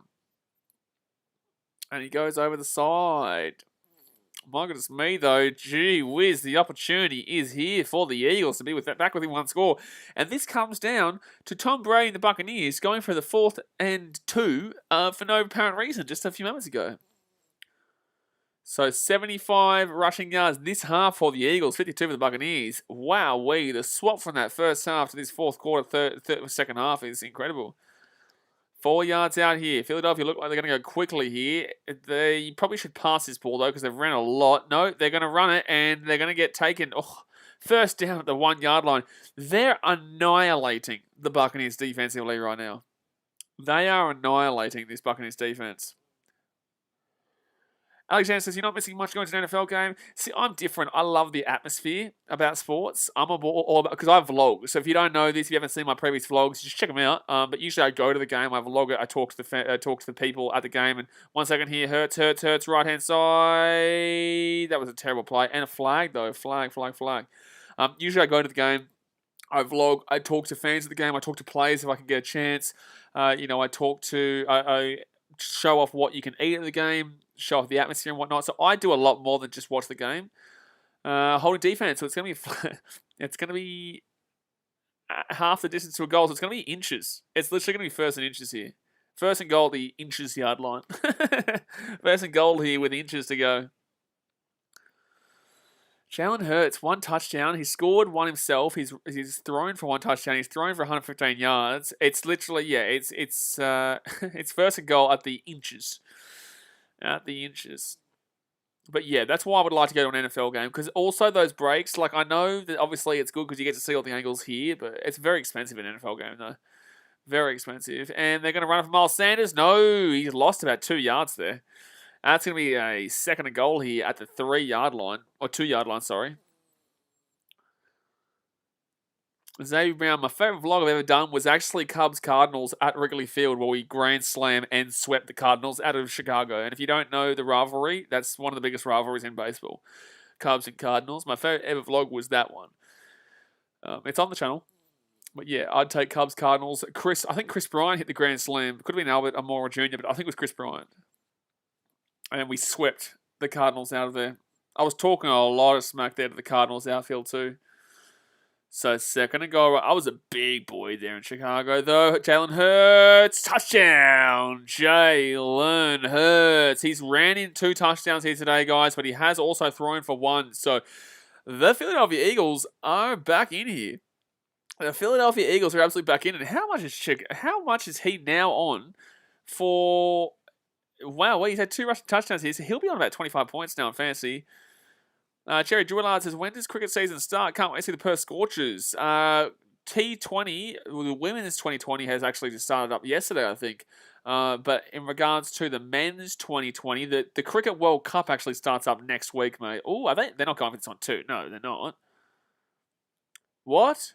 They're going for 2 here. Why? What are you doing? Why are they going for 2 here? A 2-point attempt for Philadelphia to make it a 6-point game. Carson Wentz, right-hand side, and they will get it. They will get it. It's 4 for 4. Why'd they do that?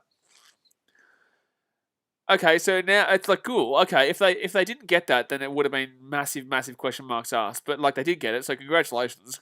Great choice, I guess. I just don't get that. But whatever, they got it, so whatever. Fair enough. Fair enough. So, all right, down by 6 points here. They only need a touchdown to actually win the game. They now are looking... Now we've actually got a good game here, baby. Woo-hoo-hoo-hoo-hoo. Hit that thumbs up button. Subscribe when you're around here. And now we're moving a bit more now, baby. Now we're moving and grooving, baby. Now we're moving and grooving. We've got something good going.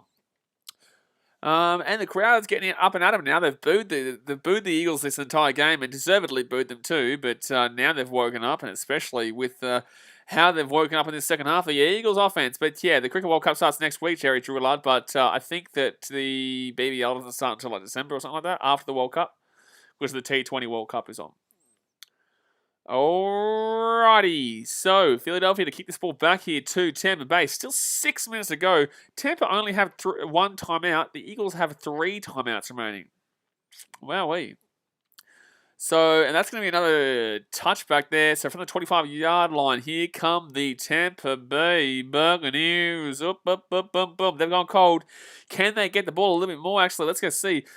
What's going on here in the second half? Devontae Smith only on 31 receiving yards there for the Philadelphia Eagles, but when it comes to Mike Evans and Antonio Brown, Mike Evans on 4.6 points, 26 receiving yards. Jeez, Evans has not had a good game. Antonio Brown has had 56 receiving yards and 1 receiving touchdown. Tom Brady, wow, this guy on my fantasy league has Brady, Brown, and Evans. Brady's been okay, but it looked like he would have been a lot better, but he hasn't really gotten it. But here we go. Tampa Bay here at the 25-yard line. Here we go, son. First and 10, 5 minutes 54. They run the ball through Fournette. Fair enough, to be honest with you. Soak up some time, but he does go over the side for about a 2-yard gain there, so it's going to be 2nd and 8. Alexander says this game's kind of interesting. I agree with you this week in regards to the game being over, and I was wrong because this game is not over. But last week I was right and told you not to do it. So now I should probably just say it's not over just yet, son, because it isn't over till the fat lady sings, and I don't know why. I believed it. I think it's just because the Buccaneers are such a better team than the Philadelphia Eagles. For some reason, they're allowing this one to come back. League's own commentary said, I don't want to see the Sydney Sixers getting a 3-peat. Nah, the Heat, Brisbane Heat. Let's go, son. All right, so we're not going to talk about cricket here, though. Let's get back into the NFL. After play was over, unsportsmanlike conduct, taunting on the defense. You're an idiot. You are an idiot. You are an idiot. You are an idiot.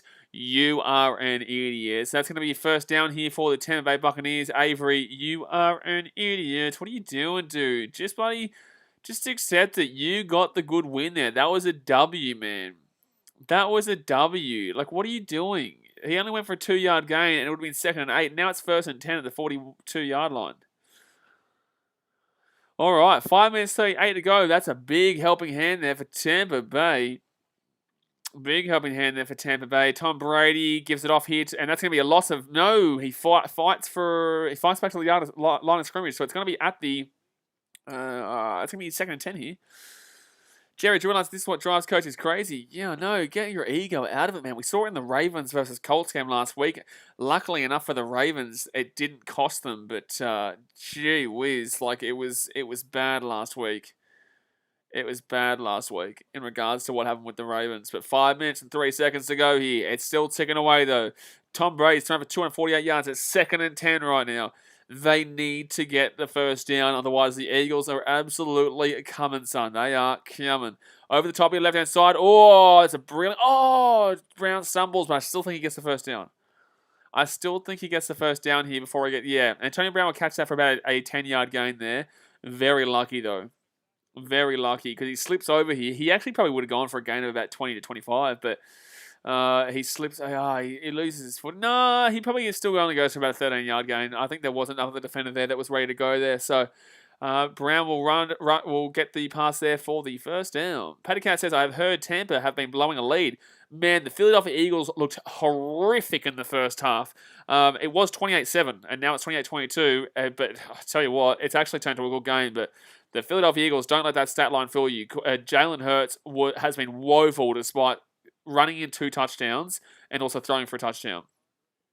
Don't let that stat line tell you that Jalen Hurts hasn't overthrown at least 5 or 6 or 10 of his passes and also underthrown like 5 or 6 or 10 of his passes. Because otherwise, the Philadelphia Eagles could be winning this game. And I told you guys that I was actually putting in a shout here because I said in the first half, the only reason right now the Eagles aren't winning, it's not because the Tampa Bay Buccaneers defense was good.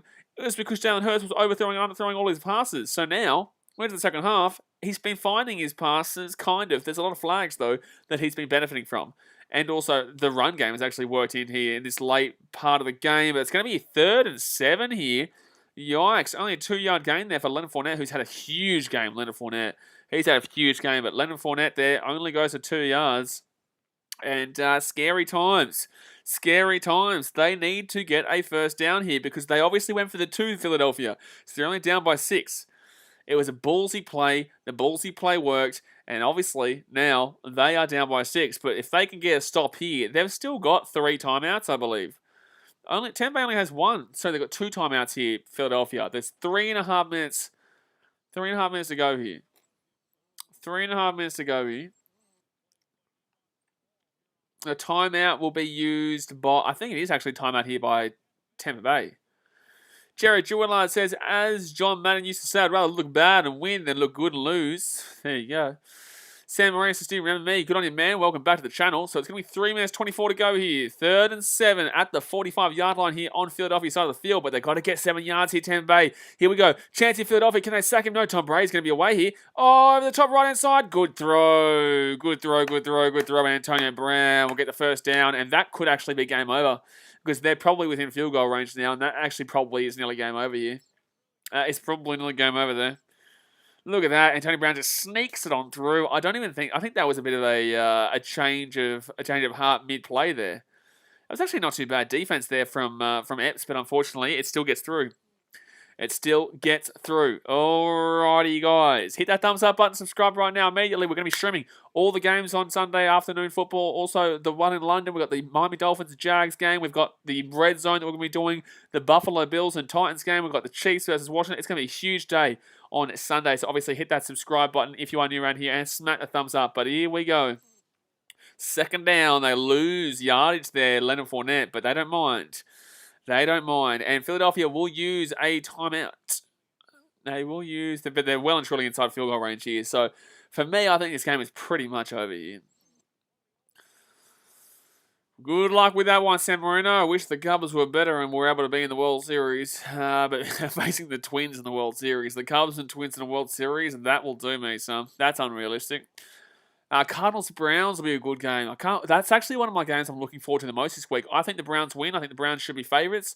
I think the Cardinals should be favourites, but I think the Browns, I think they're going to win that game. Cardinals, first 5-0 start since 1974, only undefeated team in the NFL. Murray, 75.2 completion percentage. But I do think the Browns will sneak that one. But 2nd and 11 here with 2.5 minutes to go here. At the 19-yard line. All they need to do is run this ball, though. They don't need to stop it. They don't need it. Oh, good throw, good throw, good throw. Cameron Brate will be short. It'll be 3rd and 1. That's a 10-yard gain, though. 3rd and 1, baby. You're going to have to use timeout here. Philadelphia, they just need to use a timeout right now. Right-hand side, there you go. Justin Summerlin says, I tipped Tampa Bay. Good, they're winning. Yeah. Yeah, it's good that they're winning. You'll be happy that they're winning, but in the same sense, it's been dodgy. It's been very dodgy. You haven't been guaranteed. You were guaranteed to win at halftime, and then you weren't guaranteed to win 5 minutes ago, and now you're probably guaranteed to win right now. Alrighty, 2.5 minutes to go here. 3rd and 1 here for the Bucks. They've pretty much won the game already because they will go for the field goal. But Tom Brady's 3 yards away from a 300-yard game, so you may as well give him another touchdown and also throw this ball here. Oh no! Instead, Tom Brady's going to go for 1st down, quarterback sneak, and also Eagles now have no more timeouts. So the game is literally officially over, basically. Well done here on this drive by the Bucks to prevent anything from happening. Bucks did very nicely here to prevent something from happening here. It did get at least it's been a good game to finish us off with. You know what I'm saying? Like at least we got something going here. At least there was at least we had a bit of fun here towards the end, I guess. At least it was something. Sam Marie says Tom Brady's still going crazy after 20 years. Yeah, Tom Brady has been okay. He was very good in the first half. Second half, he went very quiet, though. Very, very quiet. So the 2-minute warning is right now, guys. But like I said, they're just going to soak this bad boy up. I don't even know if Tom Brady's going to go for the 300 yards, to be honest with you. Justin Sutherland says, so I take it Tom Brady had one in that poll question. Yeah, Tom Brady's thrown for a lot more. He's thrown for a lot more than Jalen Hurts. Jalen Hurts has been woeful. 1-1 in the Giants-Dodgers game, by the way, guys. The Dodgers scored in the top of the 6th.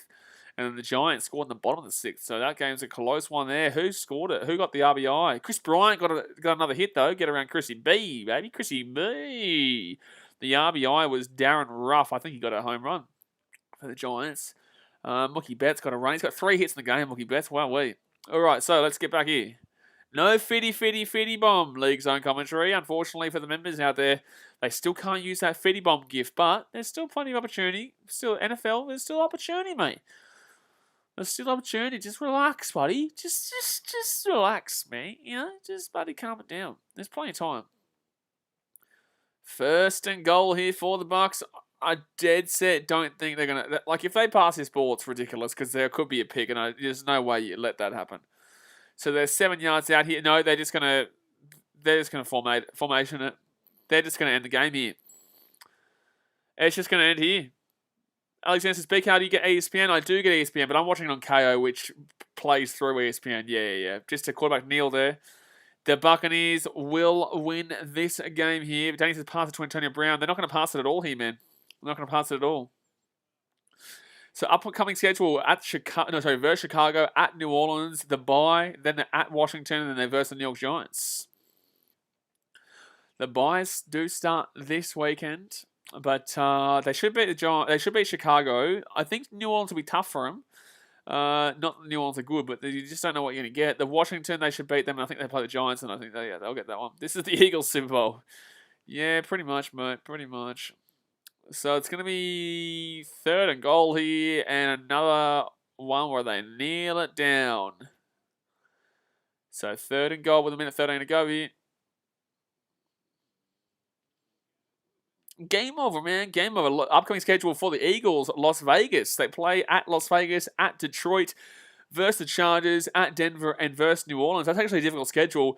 I actually think that they probably beat Detroit. Maybe not, actually. I'm not going to lie. After what I saw in today's game, maybe not. They probably lose to Las Vegas, though. I don't think Las Vegas are good, but I still think they'll probably lose to Las Vegas.